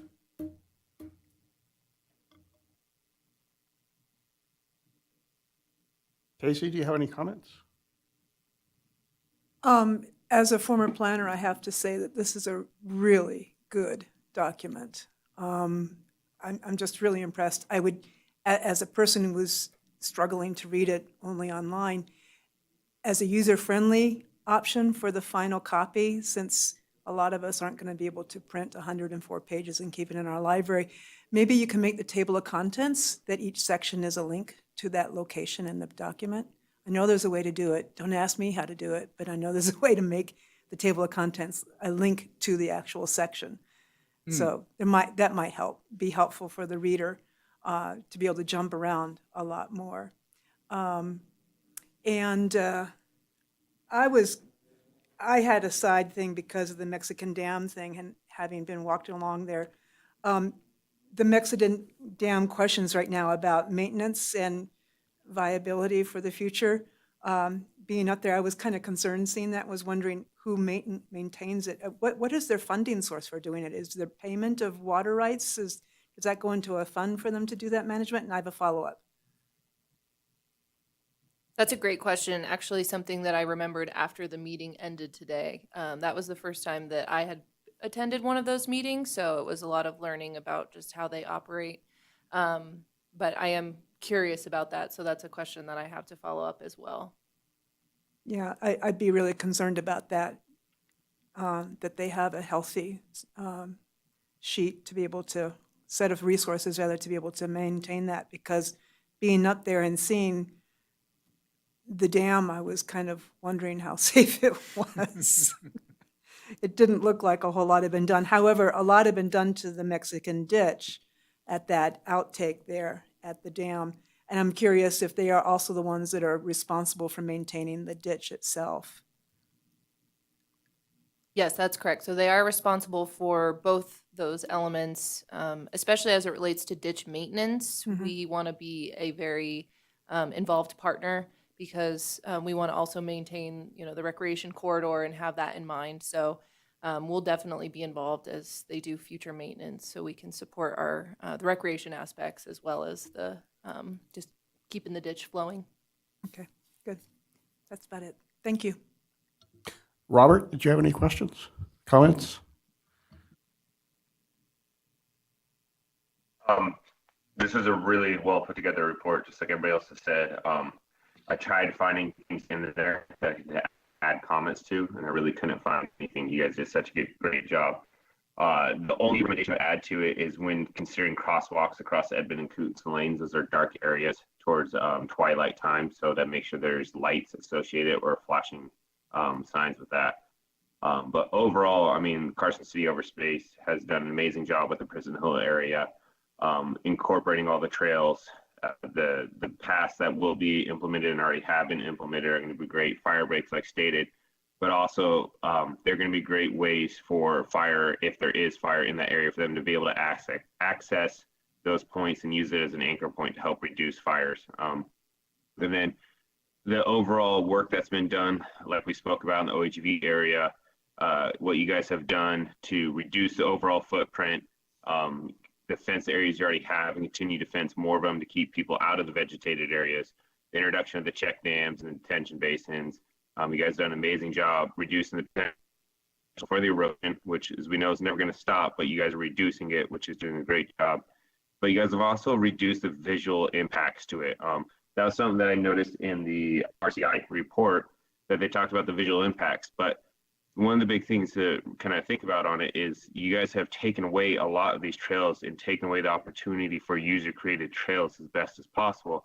In a few years, the actual visual impact from what you guys are going to do in the OHV area is going to be reduced compared to what it is now. So I think you guys are doing a great job there. And you guys are also including an OHV community for recreation that is generally not included in proximity close to town, and that's fantastic, because we all know if this isn't there, they're going to go find another spot to go off-roading, and they're going to destroy different public land somewhere else without the controls in place.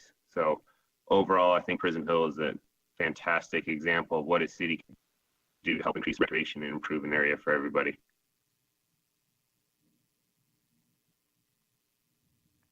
Okay, thanks. Mark, you said you had a number of comments? Yeah, I'm sorry. I really hate to do this, but seeing that it's an action item is a concern. So my comments are more than just a few, and it just comes from being so involved so long with this community and these items. So you'll have to make the decision how this might go or not, because some of my comments. So we'll see. So one of the things is that I was hoping to see who wrote the plan. I don't know who wrote it. So I assume staff wrote it. So it's nice to give yourself credit for who wrote it, by whom, and then some of the other parties that were involved that you guys talked about. And then like the public meeting, I don't know if you guys wrote down comments or not. A lot of times that's an appendix, so they show you what they said when they had the meeting. I don't know if you have them or not. And then does BLM have to approve this? Since they seem to have that as part of the rules that set this up, but I don't think they practice that very much of it. I don't believe there's a requirement that the BLM needs to approve it specifically, but we would certainly share it with them. Yeah, because I think even a name from BLM on this would help, that they reviewed it. So, but these are my comments, okay? So that was just one of my comments about, and then I didn't give 104 pages because I printed it, so that confused me when she said that. So mine's only like 50-some pages. So, and then what Susan said, I agree with a little bit. It's always nice towards the back of the plan to put your action plan together and just short bullets. All you're doing is copy and cut and paste from your plan to one page. That these were the recommendations and these are the action items, and then you have it. So somebody doesn't have to go through the document to find it. So I liked what Susan said, but she backed away. She didn't say anything more than that. It's a very common practice writing plans that you have an action plan. That's what people go to in a report. They want to see what's coming out of this. So it's a recommendation that this cut and paste might be able to be done, and it wouldn't be extra writing. It's just cut, paste, and so that's just a recommendation. And then I love what Donna said. It was right on. BLM passed on these properties to the city and passed on all the improvements that were needed that they hadn't done for years. So it's a huge point that Donna made. Everything you guys are doing is what should have been done years ago, and you're catching up. So sometimes it takes a while to catch up. So many things happen for so many years, and so you guys get to get a lot of credit for all the attention that your open space program is putting to these properties, because it's right smack in the middle of town. Nobody lives in Carson City who doesn't know where Prison Hill is. So I wanted to leave because I lived on the other side of it, and that was my view shed that was blocked by Prison Hill over there. So you inherited all these problems. So the time that it takes to fix them might take some time. They had minimal patrol and very little oversight and supervision. That's not to put BLM down. They had 1 billion acres and priorities that are shifted to them every different week about geothermal or mining or urban interface with fires and stuff. So it's not pointing a finger at them. It's just that they have billions of acres to manage out there. So you picked up the responsibility of managing them at a higher level. So then I go up to another page, and I don't have the page, 17, and they're talking about crosswalks, and there's some history of the crosswalks down there across Edmonds. To allow equestrians to come across that roadway, that's one of the overpasses that's there. It was supposed to be safe for equestrians, so that's an equestrian community down there. They were supposed to be able to cross that. So that's just some history that maybe a point could be made that it'd be an equestrian crossing, whether or not anybody ever uses it. But it was a pretty strong public comment when they were working on the road system over there. So, and it's going to be tough to make a safe crossing down there for equestrians. But a good equestrian's not going to have any trouble with it. But I wouldn't take my grandkids down there probably. So then I jumped to page 20 and this Golden Eagle open space. And the comment from the public was what my comment was. It was wishy-washy. It was like, well, maybe there is or isn't. So you need to decide if it is or isn't, and it should be and it will be. So that there is an access point and that you can plan for that instead of, well, the property owners gave us, and I know they want maintenance to the road sometimes because of that. So maybe this is your chance, just take that on, not have it say, well, maybe, or, and then the trail plan to let's, and I know that's a piece of garbage area to build a trail in over there. Let's get a corridor or something. Figured that this is the best opportunity here without too sandy or too close to private property or something. That one was really left in the air, so that was a comment. Then I went to page 22 and we talking about bikes. And motorized means no e-bikes to me. So somewhere in here you need to define what e-bikes are legal or not and motorized or not. And those are if you want to make them ADA accessible, those are going to be motorized. Most likely they'll be motorized. They do have pedal power ones, but so it isn't specific to the page, but it's through the document that motorized or non-motorized. So let the e-bikes happen, I hope, which is probably the dream. If you're going to make it accessible, you got to let those folks have it.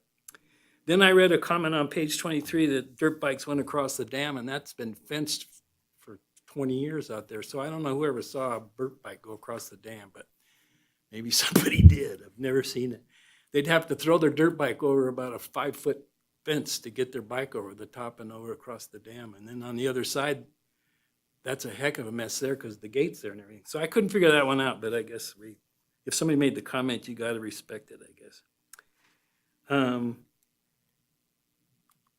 The ditch folks, I would like to be at that meeting too, just to make this comment. That one year they cleaned the ditch and threw all the garbage in the trail. That can't happen. So that hopefully you have some authority so you don't throw all that mud right over and where the trail's at that everybody's hiking on. They did that one year and made a big mess of the trail over there. So hopefully they can follow it with a dump truck and scoop and dump and scoop and dump. But I don't know if you guys have the juice to do that or not. Does the trail win over maintenance of a water right that's been there since the 1800s? I don't know. That's why I mentioned the coordinated effort, so we could make sure that something like that doesn't happen again. And I think they were amenable to that. And if we can support, with a dump truck or staff to make sure that That would be those a thing. spoils go elsewhere, that's our plan. So, because they certainly need to do the maintenance in that ditch. On page 25, I didn't understand a sentence that's in there. I just wrote, huh. So it says, consider future federal legislation to transfer Nevada Division of State land occupied properties that Carson City is not using to Nevada Division of State land ownership. So it takes future legislation to get Nevada Division of State lands transferred to the city? Is that what that means? So yeah, it's a great question. Since we received the property from the federal government as part of a federal lands bill, in order to do anything, in order to transfer any of those properties, it would have to be part of another federal lands bill. And so those two properties that I pointed out earlier that they have the state has a solar Right. array on one part of it, and Right. they have so those parcels, if it would work out in the future, we've talked about, or staff recommends just transferring them to the state rather than having them sitting there under our ownership. I got it. Yeah, that surprised me. You need the feds to do something between you and state lands. I got it. Okay, that explains it. Then I went to page 29, and this comes from the charrette that we had many years ago. And there was a lot of discussion about the ranch and saving, and that's going to be the theme, is that was a family ranch from that era. And that, so we had thought that the trailhead should be up about a quarter mile away from the ranch. Everybody parks there. You're not parking on top of the ranch, which takes away the feelings of the 50s when you have a whole parking lot 6 feet from your facility. So you kept people away in a nice parking lot, and then they walked. And as they walked, they started experiencing this 1930s ranch. And it's part of the feeling you would get, rather than a big parking lot that's designed. And for the events, I've seen them down there, like 30 cars parked right there in the middle of your facility. So that's a plan that I know you guys are working on, the Silver Saddle Ranch in the future, but I would hate that this considered a trailhead, because it takes away the integrity of that historic site. It'd be, if National Parks was there, you wouldn't be anywhere near it. I mean, because you're saving the integrity of the history of that site. So it's a thought to just kind of scratch that as a trailhead out, but put it up the road a little ways where people can then walk down and have that experience. So that's another comment. Then I was, where is the Clearview Trailhead? So there's no restroom at that one, right? That's what you, no recommendations for restroom at the Clearview one, just at the Kuntz one? Correct, yeah. Kuntz would be, would have the restroom. That would give us a restroom on each side of Prison Hill, one at each side. So how far is Clearview from Kuntz for people to maybe, Less than a mile. yeah, so maybe that, put us in that restroom this way. That's okay. This might have something to do with this too, yeah. I had another, where Carson City should work with Nevada Division of State Lands and NNCC to formalize legal access through an easement or other method so the improvements can be made to the road. Has this mess been solved somehow, or is this something that just may end up? I'm on page 33 now.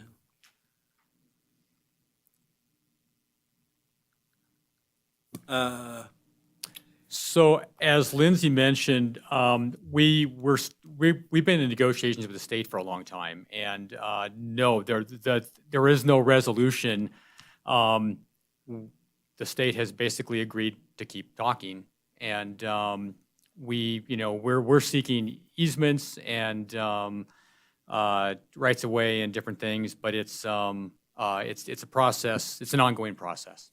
And so basically the plan recommends that we It'd be stay ongoing. engaged, stay engaged with the state. Stays ongoing. And cooperate and manage collectively. Yeah. So that road that they show excellent erosion in and stuff, I mean, you could harden that road even if it was regrind or something, but you can't resolve the issues, so you don't want to go in there and spend a bunch of money, because that's an ugly site, and I've been on that road. So if you hardened it and did the proper BMPs on it and stuff, maybe even a detention basin down there or something like it looks like there, that might be a solution, but you got to solve the easement problem, I guess. Yeah. Okay. Page 35, again, it was just talking about e-bikes. It's not talked about. And then page 37, the river plan also wrote that you should be 150 feet from the river, but it also said on only one side of the river in the plan.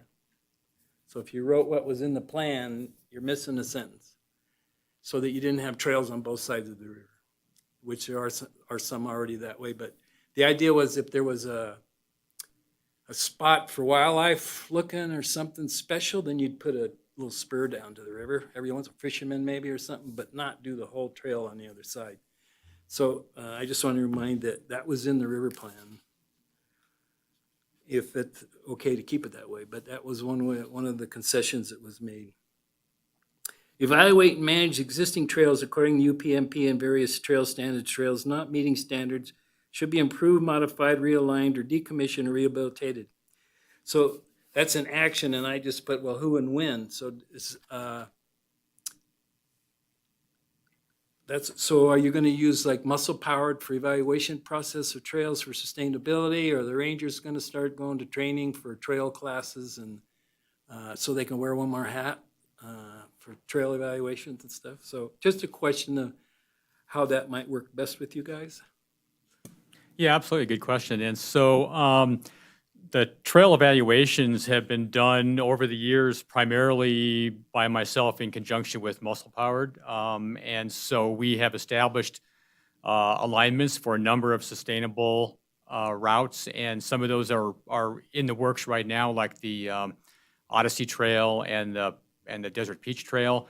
And there are others that are more fall line trails that are erosive and ugly, and so plans would be to try to decommission those as we have dollars and ability. So yeah, the trail planning is done in conjunction with Muscle Powered primarily. So you could actually, I don't know if Jen would agree or not, or Lindsay, but the ranger staff might have some training too while they're out on their feet all the time to be part of that. Plus just And our maintenance staff, and they do have some training. So it just helps when you put who and kind of who's doing those, and it's like, working with a local nonprofit trail group, annually look at trails, or every once in a while we look at trails. One of the things that you don't have in here, when I did the Reno plan recently from public comments, there's a huge audience now, not audience, recreational user that loves downhills. So they actually want them built in. If you don't build them, they'll build them. They'll find their own place to have a downhill. And that's become within your inbound marking, you can double black diamond or triple black, but they're not sustainable most of the time.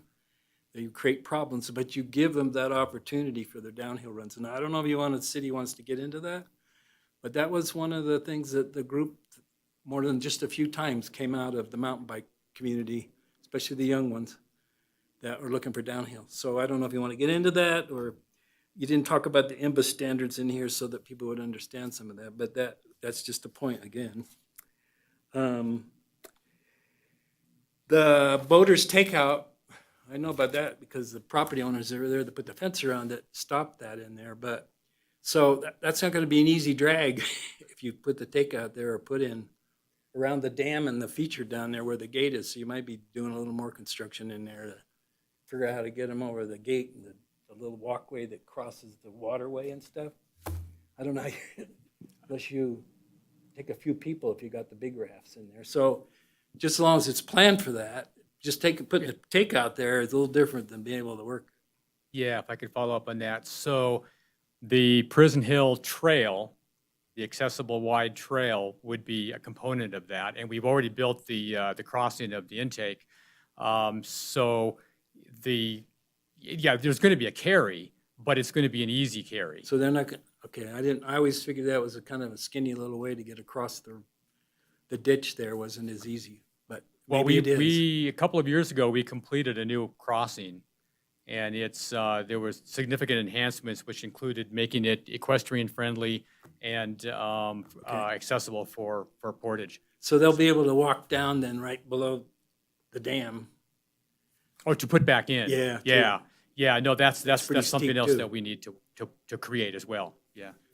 We talked about that dam 20-some years ago when we were doing the plan, and they said the head cut would go for miles. You don't want to lose that dam, they said. So there was no solution then, and there's no solution now. You just kind of cross your fingers every year that the dam stays there. Because that would be a mess. Well, hopefully if we get that river plan money, maybe we can have somebody with some knowledge and understanding of dams to tell us how that's best taken care of maybe in the future, but we're getting there, I'm sorry. Oh, the fuels management. When you masticate, you certainly bring the cheatgrass and things in, and it's not as bad as the brush if you're having a major fire. Cheatgrass just burns really, the brush is a lot worse to have in there than the cheatgrass. So are you guys able to manage all the mastication that you're gonna do on Prison Hill? I mean, is the scale still within your reality here? So any of the fuel breaks that we do within open space is often a coordinated effort with the Carson City Fire Department. They have a grant through NV Energy, and so they complete a lot of mastication, along underneath power lines and things like that. So they certainly provide assistance. We also have staff who can operate machinery and can manage some of that as well. We've also contracted it out, so just depends on the area and the scale and the scope, but so far, we've been able to manage that. And related to the cheatgrass incursion, we kind of monitor and evaluate, but we would couple that with a, pre-emergent kind of herbicide application or an application of, plateau, which targets invasive annuals, so that we could combat that cheatgrass and mustard and other things that we know that come in after disturbance. That's just seems like a lot of maintenance, but I mean, if you're geared up for that and have the equipment, spraying, that's a lot of spraying to do when they get done with all this in there, but that's not a negative, that was just a comment there. And then I went to page 47 in the list of plants and birds. Well, I had a bird feeder, and I had a whole bunch of birds come to my bird feeder. You guys don't have it in your list, so I don't know where the list came from, and how important it is to the document, but I guess I would just put in the most common, put a word in there that says, no, I don't have them all, but we have the most common. I mean, like scrub jays. Scrub jays weren't even there in the dove, but that's okay. That's not anything to change the plan for. Under monitoring at 53, it was just a comment. Do the rangers actually, do they do counts when you're out on the counting, when they come to the trailhead every day on the patrol logs? So you have any idea of vehicles in the lots every day versus the people? Yeah. I didn't know if that was part of it, because you're talking about monitoring number of vehicles might be part of that. The rangers have been provided with a sheet to record vehicle counts, and they do that. It's not super consistent because of limitation, staff limitations and things, but they do provide those to me on occasion. So, and then I went to page 55, and you talked about the fees. Where do the fees go to? Do they go to the general fund or come back to the open space program? Jennifer Budge, Parks and Recreation Director. All the fees that are charged for open space go back into the open space program. Oh, wow. So they don't go into the general fund. Wow, so that's a wonderful way to do that. Sometimes, I don't know if you have the authority, you can barter. You get things versus money sometimes that are more important than the money that you can't normally go buy sometimes. So State Parks was more cash poor. We traded off for all kinds of things, and that was for movies too. So I don't know if you guys do movie sets, or at Tahoe you get a lot of that up there. But so your fee schedule, is that part of what has to go to the Board of Supervisors for what you charge groups per person, or can you guys even set your own fee schedule? So the fees and charges policy and the fee schedule was already reviewed by the Open Space Advisory Committee and the Parks and Recreation Commission. We'll review it annually with both of those boards at the December meeting. And then that goes back to the Board of Supervisors if there's any changes. So the Board of Supervisors is ultimately the approver of that. So who has the authority to waive fees? Can you guys waive them? Can you waive them yourself, Jen? The city manager, and then I can waive some fees. It's very limited within the policy. We can co-sponsor certain programs or certain events. That's one way to waive a fee. co-sponsor. They have to be a 501c3 nonprofit. There's a lot of requirements to be able to qualify for that. Well, sometimes you like to trade for, like, I used to have that run, the 100-mile run, which is just unbelievable. But they would have to do so many hours of work on the trails in the community versus to even sign up, so that you could use their skills and help and support as a volunteer. I don't know if you guys ever thought of doing that, but that might be outside of this plan anyway, but. it's We more do of- have some things in the fee schedule, really. One example might be that's similar that you're talking about is at the rifle and pistol range. If you volunteer, 8 hours a month, then you get a free annual There you pass go. to be able to shoot at the range. And we have some other things incorporated in that fee schedule. But we're always open to, we get that we need to review that plan very often, and we look at it annually. So if there's any changes or adjustments we can make. I don't think it has anything to do with this plan, but it just came out of comments when you're sitting reading it. So, Sure. I like the plan too, so the stuff I said might have a chance for some changes, but I don't know how you want to handle this for passing on to the Board of Supervisors. Yeah, if I could, I thought that all of your suggestions are excellent. I just wanted to follow up on a few of them. One of them was regarding the BLM. So the BLM was provided with a copy of this plan, and they did not return it with any comments. Well, put a name down of who reviewed it, reviewed by. Equestrian overpass, so you're correct, that was something that's been considered in the past, and this plan does not take that off the table by any means. Right. But it's a multi-million-dollar project, and so this plan offers alternatives that could be implemented more quickly and more cost-effectively. And that, I know to Rob's comment about the crossing having something so that it would be visible at night. So the current grant that we have will be providing rapid flashing, the beacons, RRFBs. And so, yeah, we have considered that. And I know that, yeah, crossing Edmonds with pedestrians and bikes and horses is a tricky thing. So it does include the crosswalk with the flashing beacons, and that will be happening in the next couple of years. The comments that were made earlier on the Golden Eagle open space access, I don't necessarily agree or disagree with those comments. The reason that I should say that the vast majority of comments that we get from residents on Golden Eagle Lane are that they do not want motorized access beyond the entrance to the OHV area. And so we are trying to mitigate that by providing access to our other open space areas by other means. And the Prison Hill Trail, the multi-use loop trail would solve that by providing non-motorized access to all the properties up there. But if there's different wording, I mean, if the committee suggests, would offer different wording for that, I mean, we're certainly open to, to making that change. Well, what you just said, throwing in that peripheral trail, whatever the term is, the loop trail, would solve that, right? Okay, So yeah, we then- could. Yeah, So maybe there's a solution, it just wasn't put in the Sure. pretext of that comment in this plan. Yeah, okay, I got it. Let's see. I'm trying to get through all e-bikes. So this plan does not make a specific recommendation for e-bikes. However, Carson City defaults to the NRS because we don't have a specific CCMC. If in the future we do have a CCMC, then that would be effective on Prison Hill as well. So this specific plan does not address e-bikes. Well, specifically. the word non-motorized should just be clear that non-motorized except.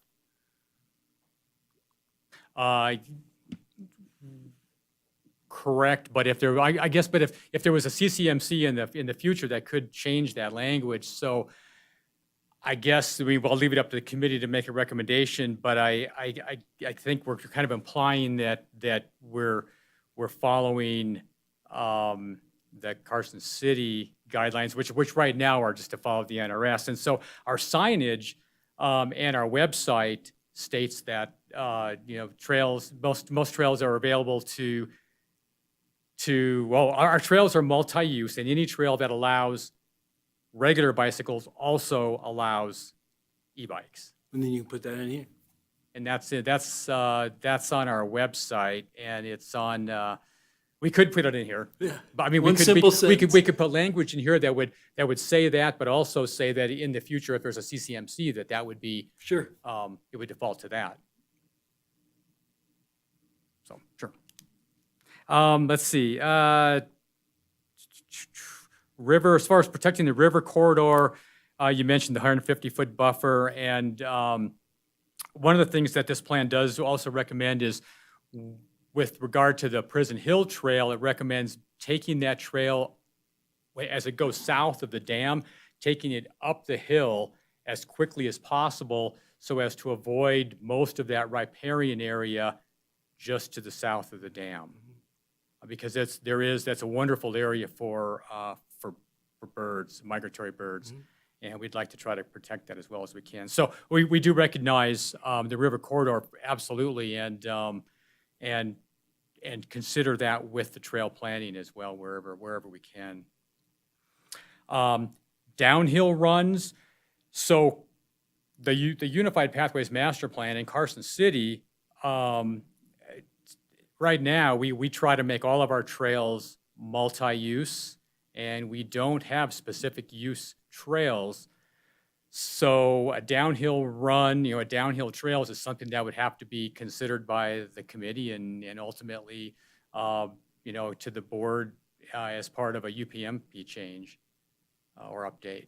And I don't know where we want to go with that. I know that there are certain people in the community that would like to have downhill runs, but right now we build multi-use.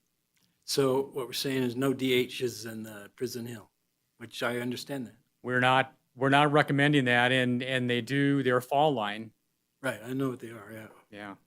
They're for youth full gear. But, again, we're open to suggestions. I think that's all I could remember right now. That's all right, well, I was loading it up on you. Please don't let that reflect on this plan. It's just, I've just been involved with it a long time. Those were all great comments and great recommendations. But I would like to expand, Mark, what you said, and I think it was what I was trying to get to and didn't, was that there ought to be a summary. Just what is it that you want to do? What are the recommendations? And take it just a step further. Who do you think and how? That way it gives you that idea that you can go back and check it off or follow it or change it. But just that summary is good. If I could, I had written down, maybe title it executive summary or something like that. I have a question about the downhill issue. I was listening to what you said, and it really struck me because I'm more of a hiker than a biker.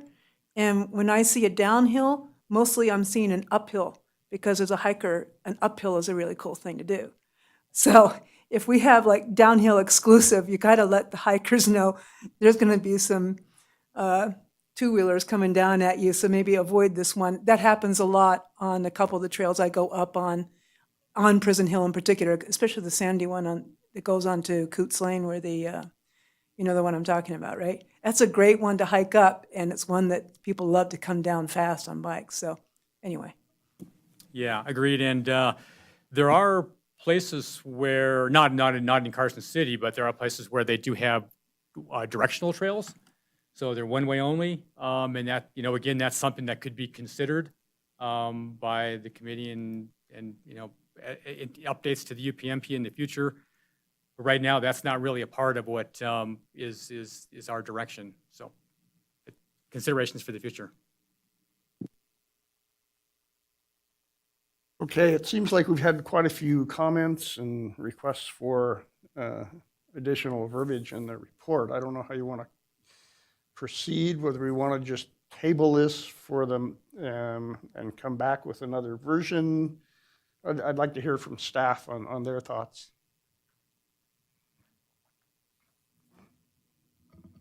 For the record, Lindsay Boyer, Open Space Manager. We're open to either. If the committee feels like there's enough substantive changes that are needed, we'd be happy to make those revisions and bring it back to the committee. Perhaps at the joint meeting, which would be the next meeting, or if you trust us to make all those edits, we could go ahead and do that and make sure that they're all included and then bring it to the board. So we're certainly open to either, whatever the committee's most comfortable with. Question? Yes. Has the Recreation Committee looked at this already and given the input on that? When the report was brought to OSAC previously, that was actually at a joint meeting back in 2020. So the Parks and Recreation Commission did have an opportunity to look at it at that time. But as we noted, we've made a number of changes and additions since then. So they have not, I believe, seen it since we've made some revisions. Would that delay, sorry, follow up, is there like a timeline that you guys have penciled into your calendars that you'd like to see this all going to the Board of Supervisors for final approval? And would waiting until the joint meeting be a deterrent to that? Good question. We don't have a specific deadline. Obviously, we'd like to get this off to the board at some point, but we want to make sure it's as polished and complete as possible when we bring it to them. So I don't think, waiting for the next meeting, the joint meeting, would cause, significant issues or delays with the project. Yes, Don. Well, this is just an open space document. This is not a Parks and Rec document, so this is not something that they would even be involved in. So it's like us looking at a parks document would be kind of counterproductive. Jen, you had a comment or Yeah, question? Jennifer Bedge, Parks and Recreation Director. At the last Parks and Recreation Commission meeting, I did let them know that this was going to be on the agenda here today, and they could look that up if they had any questions, because we do have a lot of Parks Commission members that have been following Prison Hill and all of the activities there. So they were aware of it and had plenty of opportunities to do that. While we were sitting here, I did look up some information about dams and regulations in the state. And just really quickly, the State of Nevada Division of Water Resources does all the dam inspections and different guidelines on what to do. What we could follow up as staff is we could see when the last dam inspection was and get that report. And if there hasn't been one, we could actually request one as well. And there's a whole process outlined on the state's website. So we can follow up on that, but I just wanted to provide that general information to you. Thank you for that clarification. So I guess I would entertain a motion either way, whether we want to approve that with the incorporating the comments that we've had this evening, or we want to table it. I'm open to a motion either way. I would like to move that we go ahead and approve it with the changes that have been discussed tonight. Do I have a second? I would second that. Okay, any discussion? Yes. Are you clear? Second. Yeah, you're clear on the motion? I mean, everything I said certainly doesn't have to be put in there. I want to give you editorial rights to some of what I said tonight. But some of it was simple, I think, the action plan, some of this stuff. So I don't want to overburden you with responsibility here. So with editorial rights, maybe? Well, we appreciate all of the comments and, all of your experience lends to really good recommendations. So I believe that, we will be moving forward with incorporating all those things. And, Susan's comments shared that sentiment around, an action plan. And I think that'd be a great addition. So I don't think we'll have an issue incorporating what you've suggested. Susan? Yeah, I agree. And then, so I'm assuming that with this action, then you will take it to the Board of Supervisors. And then could we just have a follow-up of the final document for our records or what was approved? Yeah, absolutely. We would notify the committee when it was going to the board, so you would be able to review the final piece. You could tune into the board meeting or probably attend. I believe they're doing it in real life only now. And then you would have an opportunity to comment, at that time as well. If I could add to this, I'm comfortable with the discussion we've had today and with the staff's ability to incorporate appropriately, especially since this is a road map. And road maps, second they're printed, cartographers were already out of date and making a new map. So we know whatever we approve now and get started, it's going to be edited as we go for the next one. Okay, if we have no more comments, I'll call for the question. All in favor of approving the report given the incorporation of the comments that we've had this evening? Please say aye. Robert? I think you said aye. Okay, Aye. opposed? Okay, passed unanimously. Okay, so we're now on to item 8, review and discussion regarding a summary and overview of open space acquisitions for discussion only. Lindsay, is it you? Thank you, Mr. Chair. So this item was requested by Member Guilleri, and I just want to say thank you for suggesting that I bring this to the committee because it was a very useful exercise for me to kind of dive deeper into the history of our open space acquisitions and kind of conceptualize some of the priorities that we as staff have for the open space program and that we can bring for discussion by the committee. So there's a few items within this staff report. Exhibit A is an overview of all of the open space acquisitions that have occurred through time.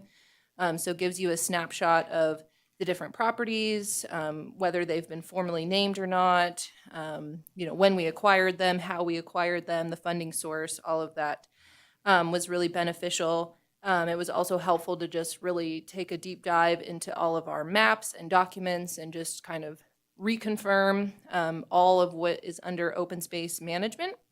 I know for years I've been saying we had almost 7,000 acres, but through doing this exercise, I realized that we are currently over 7,000 acres, right around 7,100. So that was very exciting to find some acres here and there.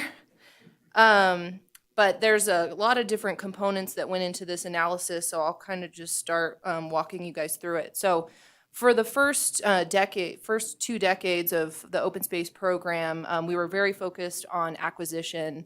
That was the whole point of the program, was to identify lands that needed to be preserved and find a way to purchase and preserve those. So staff at the time did an excellent job doing that. That's how we've come to have nearly 7,100 acres. And then starting around 2012, you'll notice there's another exhibit in here, a resolution that was passed at the time that basically directed staff to kind of shift gears a little bit away from acquisition and more into active land management. So that was kind of a sentiment that started coming up around that time. Of course, in 2015 is when we acquired all of our acreage through the Public Lands Act, the OPLMA. So that was another huge increase in the number of acres that we had. And so certainly within the last 7 years, since that time, we've really been focusing on the maintenance of these lands as well, while acknowledging that, we still need to keep important acquisitions on our radar. If something really critical comes up, we need to be able to evaluate and respond, whether or not that's something we want to bring into our fold. So I just wanted to note to the committee, there are kind of 2 long-term ongoing acquisitions that have been on open space and the committee's radar for some time.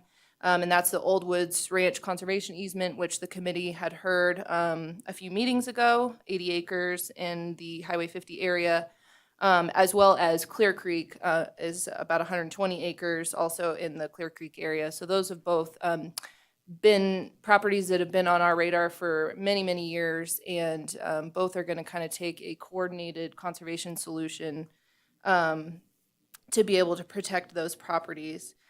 In addition to kind of what we have and things that have been on our radar, there's also been a lot of discussions kind of internally within the department of certain properties that fall under the Parks and Recreation umbrella that had traditionally been managed by the Parks Division, but based on the nature of those properties, being undeveloped natural areas with significant natural resource and trail components, open space staff have been involved in assisting with the management of those acres for some time. So there's been a lot of discussion internally if there's some kind of operational shifts that can occur with some of these properties. So examples include Carson River Park, Riverview Park, so a lot of those kind of river corridor properties. Other areas like Lakeview Park, which is up in the forest above Lakeview. All of these properties have more traditional open space characteristics rather than traditional park characteristics. So That's a discussion that, has been ongoing that we wanted to bring to the committee. It's about 280 additional acres that, we'd be looking at bringing into the fold of the open space program. But, as I mentioned, because of the natural resource requirements in managing those, we've already been pretty heavily involved in those areas. And they're surrounded by open space. And we've also been kind of talking in the last few years about the river corridor itself and how to manage the river corridor as kind of one contiguous property with different access points or trailheads. And so bringing some of these properties into open space would certainly assist with that piece as well. So as I was putting together this acquisition overview, I wanted to bring that for, review and discussion by the committee to get your opinion. Certainly that would be something that we'd want to discuss further, likely at a joint meeting, since it does involve the Parks Division as well. And kind of, lastly, that gets us to, what are our priorities as the open space program? So in terms of acquisitions specifically. So one of the main priorities, which, we might not all be thinking about, is actually water rights. And I know we've talked about that a little bit recently with the SNPLMA grant that we received to purchase some water rights for Buzzy's Ranch, but that property does not have any city-owned water rights, which is certainly an issue as far as the management of those lands are concerned and keeping them in the condition that we want to. So water rights have been weighing heavily on staff the last couple of years, knowing that that has to be a priority for us and ultimately the number one priority. So the SNPLMA grant that we were awarded is only a start. That's going to give us about a quarter of the water rights that we need to support the entire ranch. So we need to be continuing to look at options, whether it's other grant sources. There is a new grant coming down the pipe called Conserve Nevada, similar to the Question 1 grant program that was circulating in the past. We use that a lot for acquisitions, but we may be looking to like a long-term lease to buy option, but ultimately, because that property is so large and we have the goal of keeping it green and keeping it from becoming a giant weed patch, water rights needs to be our number one priority. So I wanted to, really emphasize that. Other priorities, there's certainly properties around the city that are highly coveted from an open space perspective. One example that recently came up was the property owned by the Masonic Lodge. It's 80 acres in the Ash Canyon area, right along Ash Creek. Very popular, important trail that goes through there. People have been using that trail for years, but it's technically on private property and it is not part of our sanctioned trail system. Not to mention all the water quality benefits, wildlife benefits. So that's a property we've had our eye on for many years. And it did come up for sale recently. And so, working with our real property manager, we did reach out to the realtor and start to engage with those property owners about whether or not they'd be willing to sell to the city. Ultimately, they would have to be willing to sell it for appraised value. So that's always kind of the clincher, especially with the current land value market. But, we do have our eye on kind of those properties that if they were to come up for sale, we would be pursuing them, pretty heavily. And then lastly, I mentioned we have those long-term ongoing acquisitions that remain on our radar.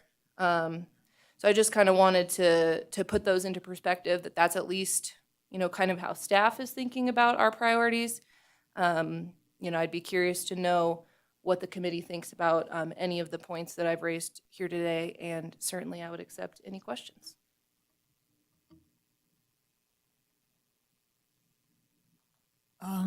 Well, the Ash Creek property that you mentioned, that's what started the whole Eagle Valley Trails Committee. That started that whole process. A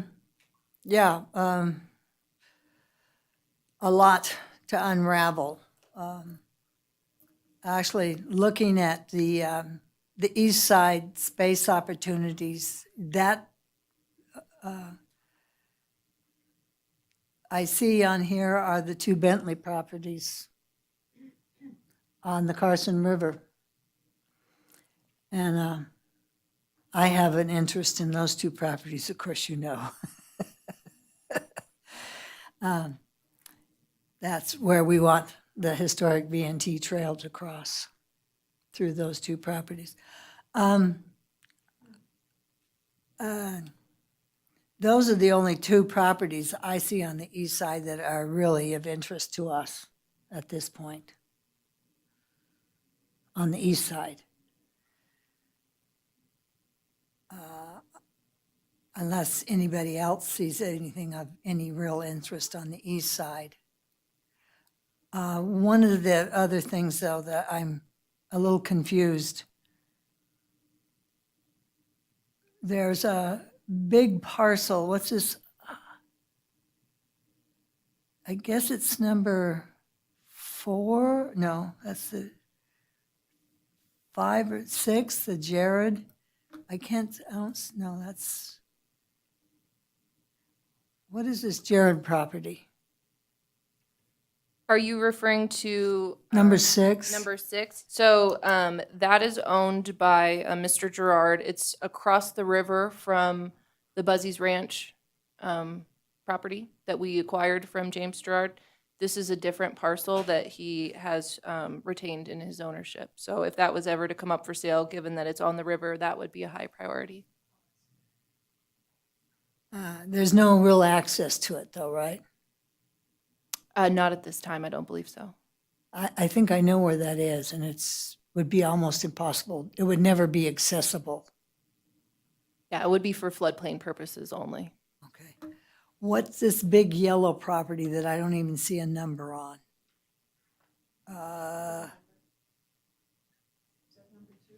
No, it's more to the west side. Let me get this down a little bit. It's on the east, Exhibit C. Member Inverson, I believe that those are the properties that are behind Greenhouse Garden Center, kind of in that area adjacent to Sea Hill.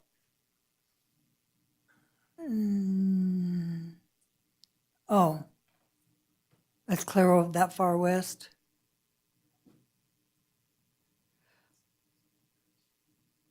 Oh, okay. Well, that actually might be important. Okay. Then on what's the next one? The west side's, that's the same property that's on the west, on the next thing. Okay.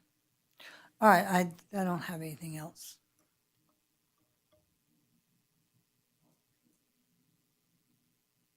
I would just say that you all know what is needed, and it sounds like water rights are pretty important in that regard. Maybe there might be discussion is that if you were to prioritize some of these that you have your eye on, granted, others may come in because, again, things change, but I think I would like to rely on you for what you're living and breathing this, what is needed, and then what is needed for connectivity as well. So if there's something that you want to bring to us again of what are potential priority recommendations, that might be a way to move forward.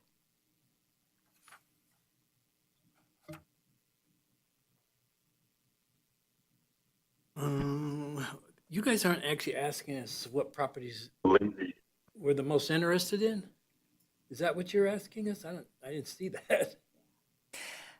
Sorry if that was unclear. So Member Guillory had requested this item. I can't remember what had spurned the question from our last meeting, but I think given he's relatively new to the committee, he wanted to kind of understand, what acquisitions were in the queue, what our priorities were, what had been acquired in the past. So this is meant to just be a snapshot of all things acquisition focused. Yeah, so one of the, when you talk about water rights, whatever happened to discussion and you have a ditch there to put the pipe in? Reclaimed water, since it's right there at the golf course, and plug into the end of the line and bring it down to the pastures. What all happened to that? So that discussion remains ongoing. The city is actually working on an effluent master plan. that would kind of plan for all the increased effluent that's going to come out of the growth of the city. And Silver Saddle and certainly Buzzies are both areas where we've looked at, a possible area to use that effluent. So that's part of our overall water plan. As of right now, I believe all the effluent that's created is already utilized by the golf course. So, that is a long-term planning effort, and we're looking at finding solutions more quickly than that.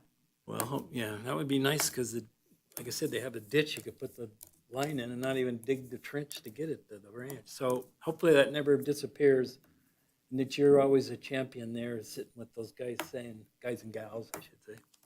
So the other question was, since Jen wears both hats, Parks and Open Space, what is the action it takes to turn rec into open space? Or is there even a process, or is it just you saying, bless it, give them a little blessing?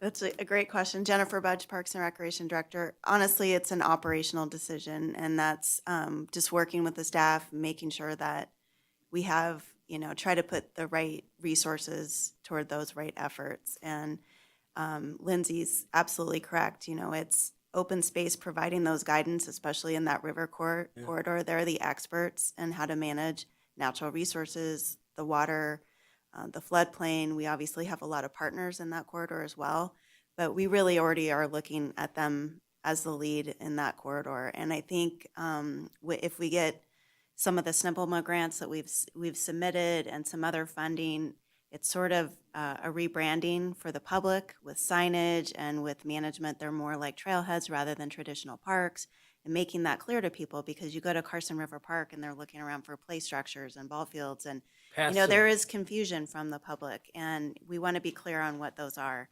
So I think if we get all the grant funding that we're applying for, and then we slowly try to reimagine those spaces, it is not only transferring it to staff. It's not like park staff would abandon it and not help our team. I mean, that's not how it would go.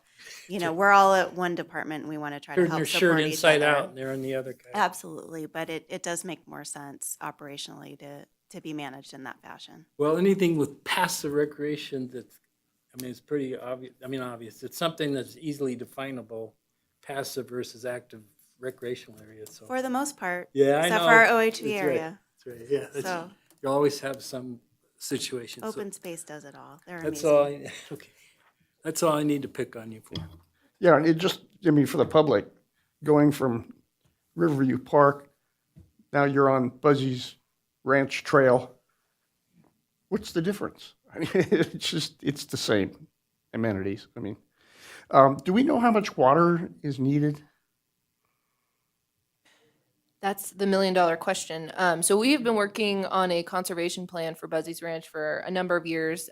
It's a complicated ball of wax to unravel, so it's taken us some time to get to a plan that's going to work both for planning purposes and management purposes. But that's one of the objectives of the plan, is to identify, I know how much water we need in a perfect world, but knowing that might not be available, the plan has looked at, what's the bare minimum amount of water that we need, what's a happy medium, and then ultimately, what's our dream. So using that plan, we can go to partners like Vidler Water Company, who, we've worked with on water rights in the past, and who would be the willing seller for the SNPLMA grant. They've expressed that they have other water rights, and it's a matter of how do we work together to obtain those. So yes, I know how much we totally need, which is how I know that, what we're getting through the grant is only going to support about a quarter of the ranch. But just based on who owns water rights and what's allocated, we might not be able to get to that total amount. So we may be looking at, restoring some areas of the ranch back to a more natural condition, but we're fingers crossed hoping we don't have to do that. Certainly. A comment.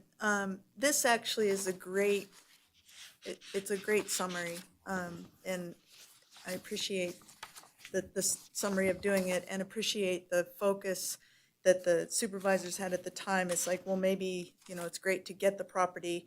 How do we maintain it and staff it? And as we move forward with the priorities identified, I think, and you guys know probably any more than anybody, you're mighty, but you're small.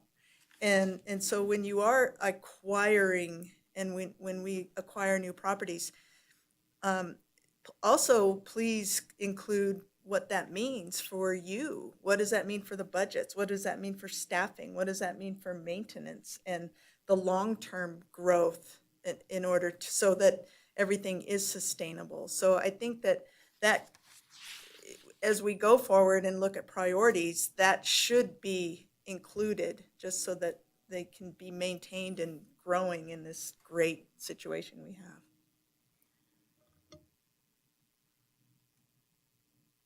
Thank you. Jennifer Budge, Parks and Recreation Director. That brings up a really good point. So it's not just what are our priorities for acquisition, our priorities for maintenance.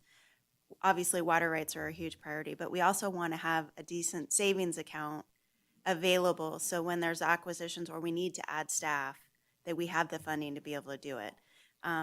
You know, when years are lean and we have less sales tax coming in, we don't want to have so much staff on the books that we can't pay their salaries. So we do need to have sort of that savings account. So that's part of that balance too. I want to be able to have, you know, when an acquisition does become available, or we can also look at other kind of creative options too. Lindsay and I have talked about water rights. Instead of just purchasing outright, maybe we do a lease option. So over years, we're slowly purchasing and leasing that water, which you can in the state of Nevada, and do a lease option to buy. And then we're not, you know, getting rid of our entire savings account off that acquisition, but we're slowly acquiring that while we're still having money to operate as well. So I think it's a delicate balance, and we'll always have to kind of be checking in with ourselves how we do that. But like you said, those acquisitions come in. You may plan these are the order and priority, and maybe the one on the bottom is the one that comes available, and we have to look at if that makes the most sense. Does it have trail connectivity? Does it have wildlife benefits, view shed, you know, all those values that we hold important. So we'll always be sort of looking at ourselves and when those opportunities come up. And I think, you know, some have presented themselves lately as well. So we have to consider that.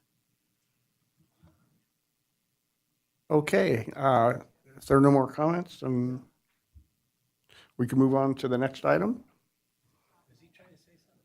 Rob, did you have something? I just, yeah,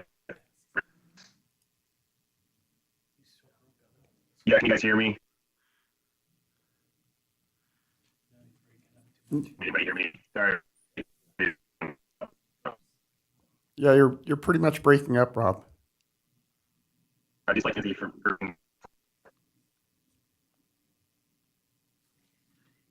I'd like to thank Lindsay for bringing that information. It was very helpful. I'm really happy to hear that the priorities are more towards the water rights long-term, because this is a lot of land, as Lindsay said, just under 7,100 acres. And a lot of those on the eastern side of the city need a lot of water. So great to hear that. And I really appreciate the background information for this. So thank you. Okay, great. So that brings us to 9A for discussion only, Trails Coordinator Report. Okay, thank you. For the record, Greg Bergeron, Trails Coordinator. So I'll try to keep this relatively short tonight. Capitol Tahoe and Lincoln Bypass trails. Work will resume on those when conditions improve this spring or summer, but they are moving well along, as Member Kimbrough noted on the Lincoln Bypass. Kings Canyon Trailhead. So that should be completed by the end of this month. The vault toilet was placed last week. The kiosk sign went in, I believe, today, and they're moving right along. So hopefully we'll get that fully opened in the next couple of weeks.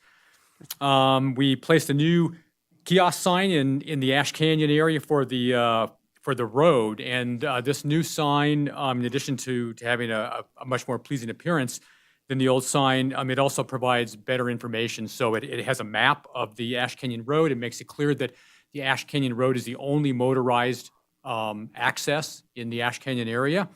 And it also has the proper cautions to people on that road, so that they know what they're getting into when they head up that road. Narrow road, very few pullouts, things like that.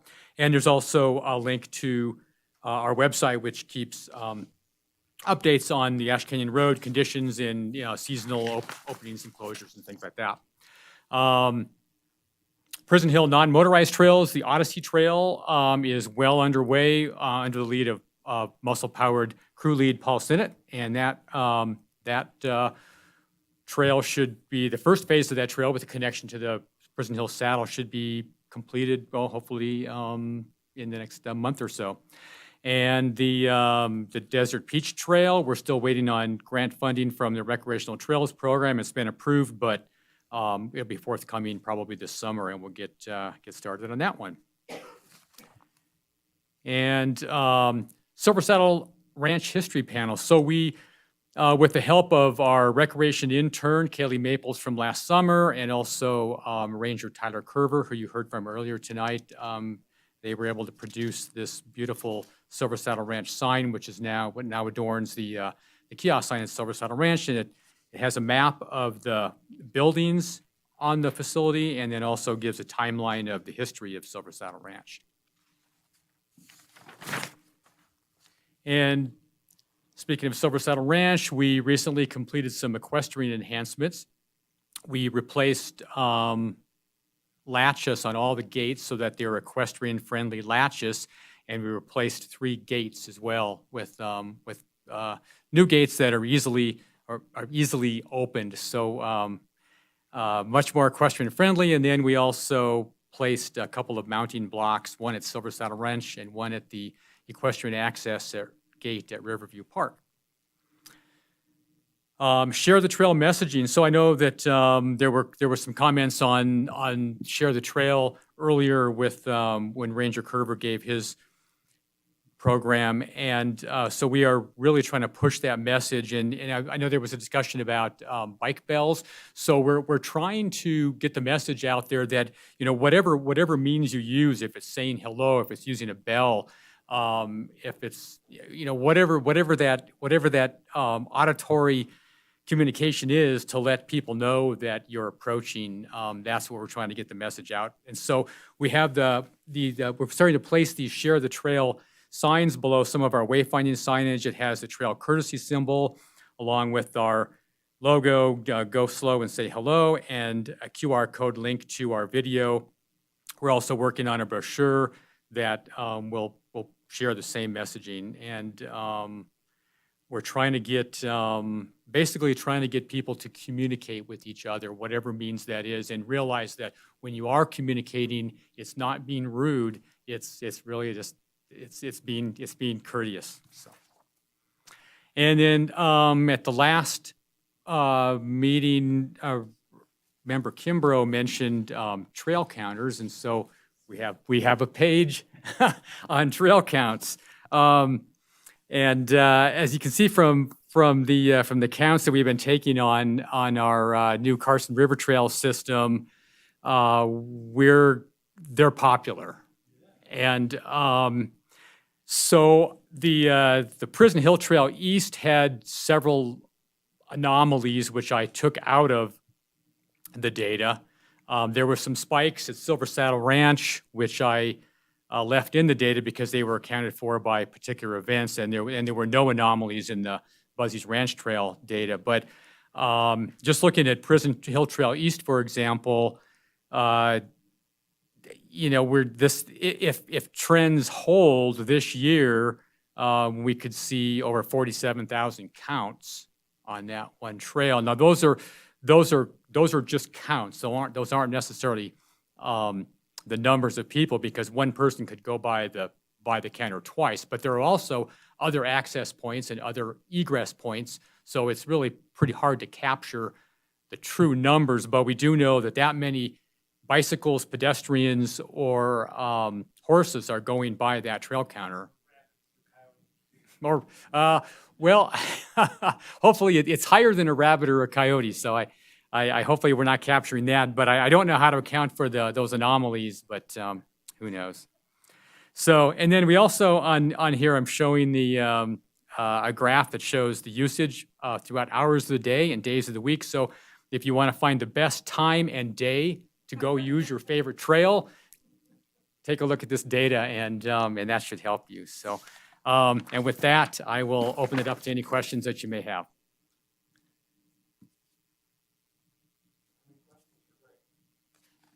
I have one. I assume that you'll be putting one of the the access counters at the Kings Canyon once it reopens, I assume. Certainly, and we had trail counters there prior to the work being done, and that was absolutely our most popular trail, hands down. So we'll place one there again, and I'd like to get a couple counters out on a couple of other single tracks as well. So see what's going on out there. Sure, Mark. I hope you're going to have a ribbon cutting for Kings Canyon. And maybe I could be the first to use the bathroom or something like that. But I need to make the moment really cool because that's huge. That's a whole lot of money that got spent on a little teeny tiny trail that just takes you up a little ways up the hillside. That's a great question, and in fact, we are. So National Trails Day, June 4th, is Saturday, 9 o'clock. You'll be getting an invite. We've got, we'll be having a ribbon cutting. We're going to have volunteer trail work going on some of the trails above the waterfall trail. We're going to have an archaeologist talking about the history of Kings Canyon Road, and we're going to have a couple of staff members leading interpretive guided hikes. It'll be a good event, and I hope that we can see all of the Open Space Advisory Committee members there. You might put on your list, whoever's coordinating this, to bring the fire department up to talk about that memorial there for the firemen that were killed in that fire. So that was part of what was about that site, was that. So it wouldn't hurt to maybe just invite the fire department there to give the son or the grandson came when we did the last ribbon cutting. The fire department or the Forest Service? No, the fire department. They were involved with that too. Good Yeah, it was suggestion. BLM. Actually, the pilot's family was staying in my park at Davis Creek when that happened. So that was one of them. There's been 2 incidences there. So. Good suggestions. That was NDF, correct? Yeah. And Okay. Carson City knew because they were part of the fire plan. So somebody from there, I don't know if it was Stacy. I can't remember who the person was, but I don't think it was Stacy. But it was just a nice invite to remind them what that memorial is so we don't lose focus on that. Okay. Yeah, good suggestion. I will reach out. But there's only 25 parking spaces there. Ride your bike up. So yeah, no, you're absolutely the spaces are limited, but I think on that day we can cover up some of the signs that say no parking along the street, and we will park cars there. We can park some cars up the road a little bit. There's a dirt pullout just above the parking, and then we're also planning on having a shuttle service from Longview in case we need that. So I think hopefully we'll accommodate everybody one way or the other. Okay, great. So, last staff update, 9B, Senior Natural Resource Specialist and Open Space Manager report. Great. Thank you, Mr. Chair. For the record, Lindsay Boyer, Open Space Manager. So just a few updates here. We have some great photos of a community program that was led in conjunction with River Wranglers. So we were out at Ambrose talking about wildlife and riparian areas and all of those good things. So that was a very exciting program. The kids actually got to see some great horned owls in action. So I know that was very memorable for them. In addition, as far as community programs are concerned, we are starting a Weedy Wednesdays program, working with our volunteer coordinator. So the hope is to have a program every week where we pick a different area, invite people to come out and weed with us. That's just an example of some of the programs we hope to really get going in earnest once we have a full-time volunteer coordinator. So this is a good trial effort. Maybe. We'll put it on the list. Other items related to the Carson River. It is noxious weed abatement season, so our staff have started going out and mapping and looking at areas that need to be treated. We've also reached out to some different contractors who can help us with that effort. So we're going to be really knocking out some invasive weeds in the next 6 weeks or so. Other river updates. All of the open space staff attended the Carson River Watershed Forum. That was at the end of March. Greg and I gave a presentation called How Open Space and Trails Build Community. So that was a great presentation where we kind of talked about all the awesome things that we're doing in Carson City to contribute to quality of life. And then Georgia Vasey, our natural resource specialist, she gave a presentation on Eurasian water milfoil and what we've been doing to combat that weed in the river and in the ditch. So if you're interested in seeing either of those presentations, they can be found on YouTube via this link. Their updates, the sheep are back in Carson City. So as of last week, the second band here in Carson arrived. So they will be with us through the end of May, grazing the whole west side of Carson City. As every year, that's a very exciting program. Everyone in Carson is all about it. We had several media appearances. We were on the news a bunch. So we love the sheep. For anyone out there listening, just a reminder that if you are hiking in the area where the sheep are grazing, which you can see signs that note that, please keep your dogs on leash, or better yet, leave them at home so we can prevent those conflicts and keep the sheep doing what we brought them out to do.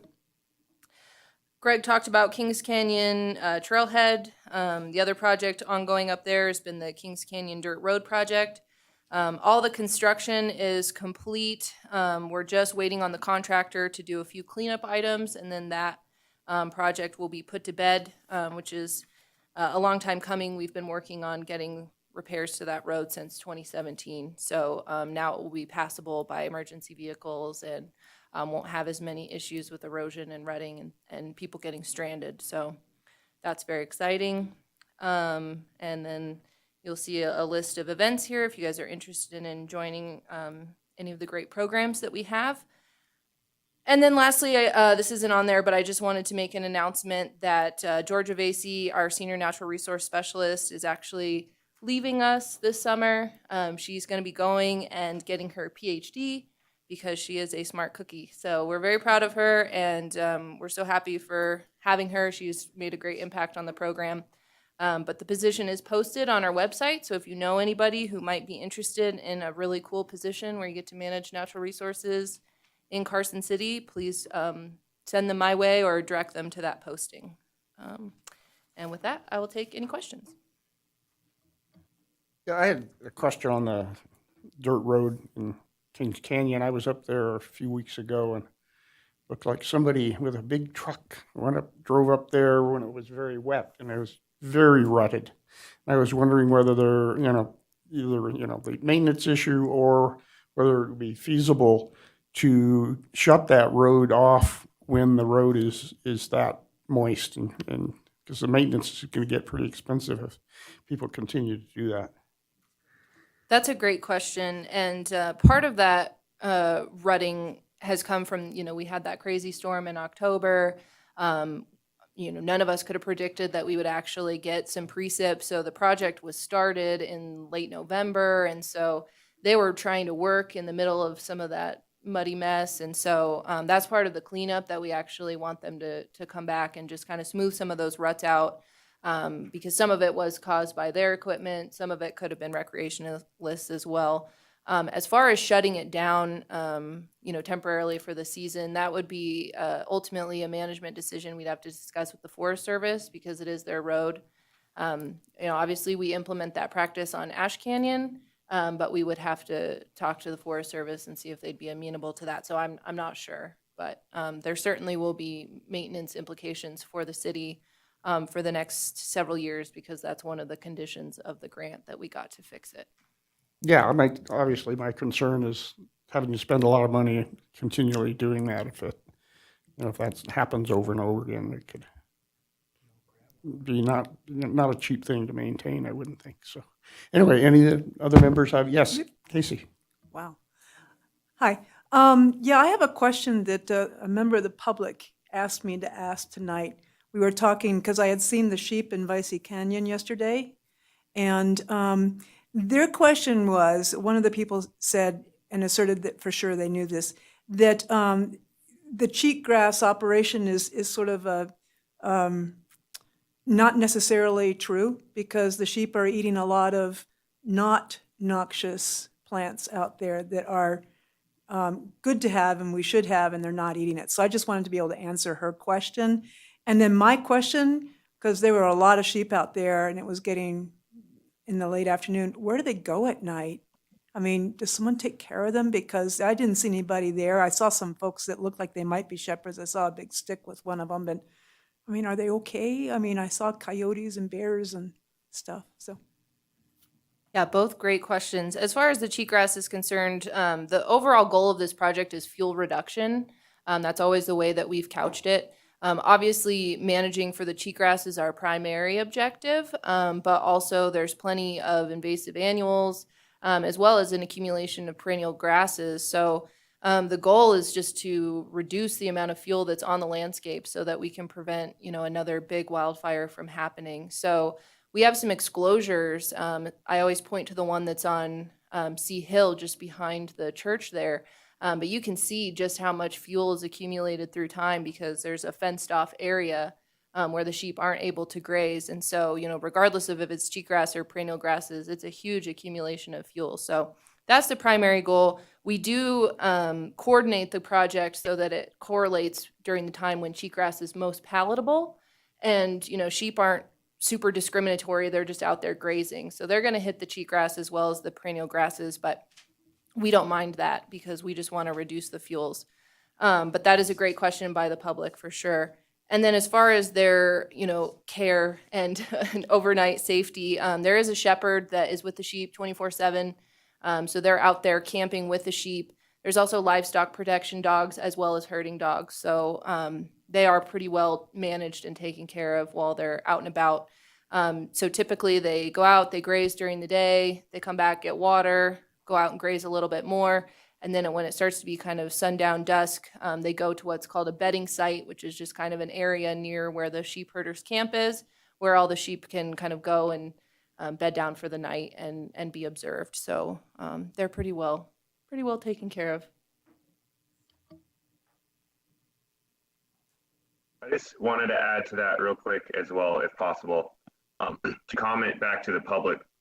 So initially, when this project was actually developed in the Forest Service and brought to the city later on, the idea was after the 2004 waterfall fire, cheatgrass is pretty much the only thing coming back.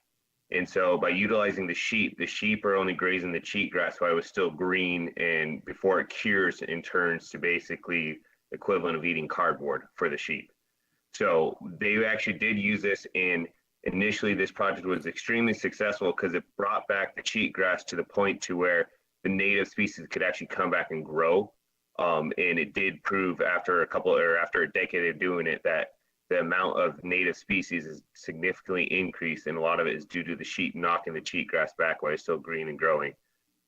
So it was effective. It still is effective, but that's a common misconception that is used a lot with the public on this, that they just graze everything, which they do now. But initially, if it wasn't for the sheep, their cheatgrass would be much more significant in that area.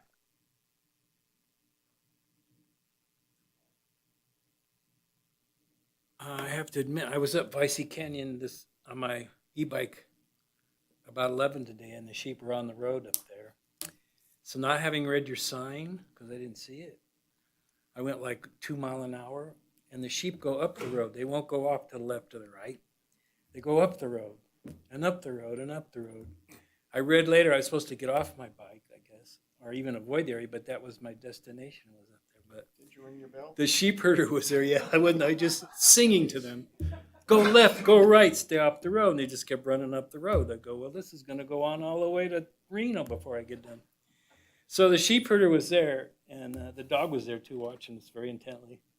But so I read the sign when I was coming out that I broke about 4 rules today with that. I could have handled that better, but somehow they need to learn that this left or right, but stay off the road. But it was just cool to see that many sheep out there in the middle of the field on an afternoon ride. So it's a good program.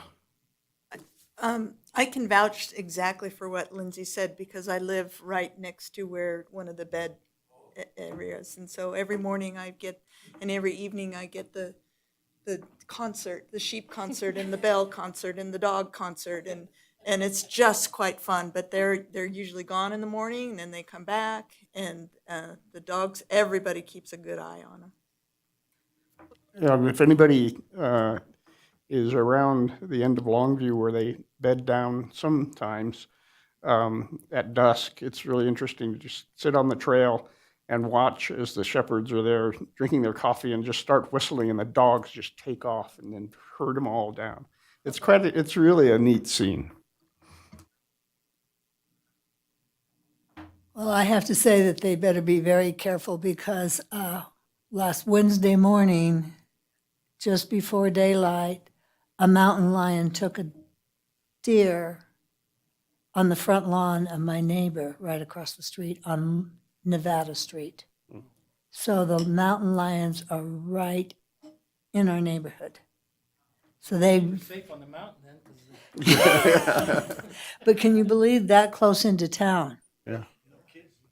So they did, the animal control did come and get, not animal control, wildlife came and caught the mountain lion, relocated it, I don't know where, but I assume a lot of it, of course, it's happening in Genoa too. They've got mountain lion problems. I assume it's a lot because of the fires up in the Lake Tahoe. They're all displaced. But so they better be watching those sheep because I'm sure the mountain lions are circling. But right on Nevada Street at Long. Don't like dogs. Okay, so if there's no more comments, we'll move on to member announcements. Any of the members have anything they want to share with the group? Okay, hearing none. Future agenda items. Yes, Susan. We talked about the budget, and I know that it still has to go before the Board of the Supervisors, but will there be an opportunity where we can get to see it again when it's approved and finalized? Of course, I was going to make a public comment, so that's perfect. No, that's great. So for future agenda items, I do want to just point out that the joint meeting with Parks and Recreation Commission, it was scheduled for June 20th. That is now going to be Juneteenth, so that's going to be a holiday. So we will be moving that joint meeting to July 18th. I just want to make sure everybody has that on their calendar. July 18th. This boardroom is really booked, so the options are limited. So that's when we'll be meeting. I'll make sure that Patty sends out a reminder for all of you for your calendars, so you have that as well. With regard to the budget, and that's a great question. So April 21st, the Board of Supervisors will consider the tentative budget. It'll be items 14A and 14B. 14A is the operating budget, so our supplemental budget that we considered. 14B will be the capital items, so all of the fleet, the equipment requests. What was the date again, John? April 21st, so that's Thursday.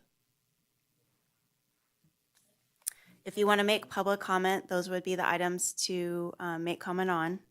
I just wanted to let you know, as a department, as far as staffing, I know you're always very in tune to what our staffing needs are and what our requests are. We requested 7 positions. 6 were recommended for funding from the Internal Finance Committee. Both positions in open space were recommended for funding, so that's the volunteer coordinator and then the maintenance worker that would report to our open space maintenance coordinator. And all of the equipment requests and capital items recommended by this board are also still in the budget for recommendation.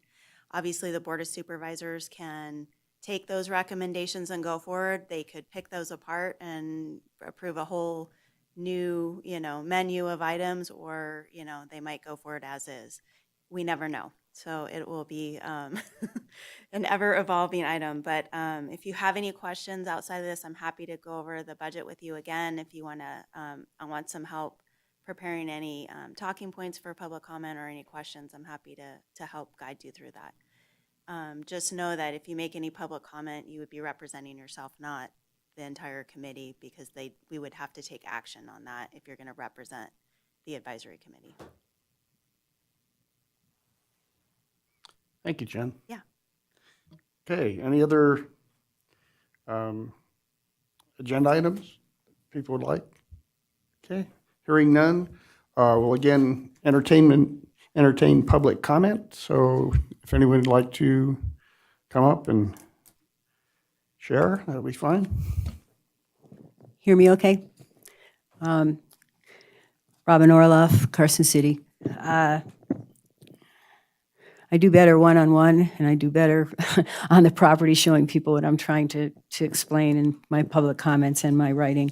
But as a history in 2018, in October, the consultants presented the plan for the OHV area, and it was presented to OSAC, and they voted unanimously for it. And we were all pretty excited about it because it was all about sustainability, mitigation of damage, protection of natural resources, lots of lofty language. And part of the plan even says washes provide a path of least resistance. They're commonly used as trails. However, the utilization of washes must be done carefully or valuable vegetation can be lost. So, in view of that, when we first saw the trails that were put on the property, we were a little concerned because of the amount of washes that were designated for rock crawler routes. We had a working group that was supposed to be going over the trail recommendations. The trail plan was supposed to be going before OSAC. That never happened. The meeting was canceled. It never went before you. But you all approved this plan of sustainability. And I guess our concern is, even in the RCI report, it was reported that 2 acres were 2 acres of open area were totally intact vegetation and intact biotic crust. And they were just recently designated in summer of 21 to be open areas, which is riding anywhere on the terrain between the boundary. So this is an overt active destruction of resources. I know there's erosion on the hill, but if you destroy resources, you destroy flora, you're going to have more erosion.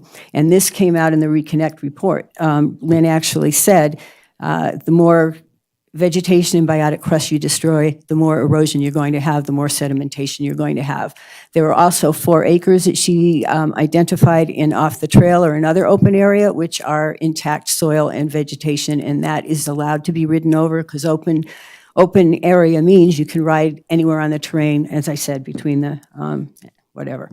And she also noticed that in the washes that if vegetation is destroyed in those, they're going to be widened. There's going to be more erosion and sedimentation downstream because soil is what holds the vegetation is what holds the soil together. So that was acknowledged in her PowerPoint. So I guess I'm wondering, there's 830 feet of a wash trail between 2 open areas that are accessible by a road that's a designated road that runs right alongside it. So why can't the crawlers go up the designated road? Why do they have to go up a wash that's vegetated to get to these 2 open areas?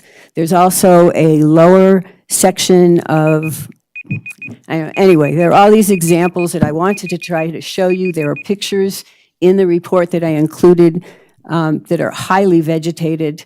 There hasn't been any riding since November because there's been a construction hold, and the amount of vegetation that's grown up in these washes is significant.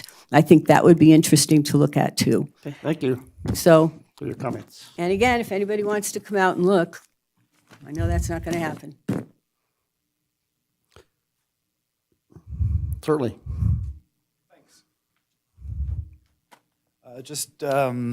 This is actually all about what was discussed today. Just for the record, your name, please. Oh, Scott Drake.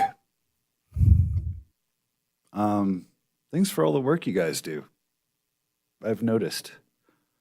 Regarding who cleans up the road after erosion events on Golden Eagle Lane, at least, it's considered abandoned by the city maintenance department.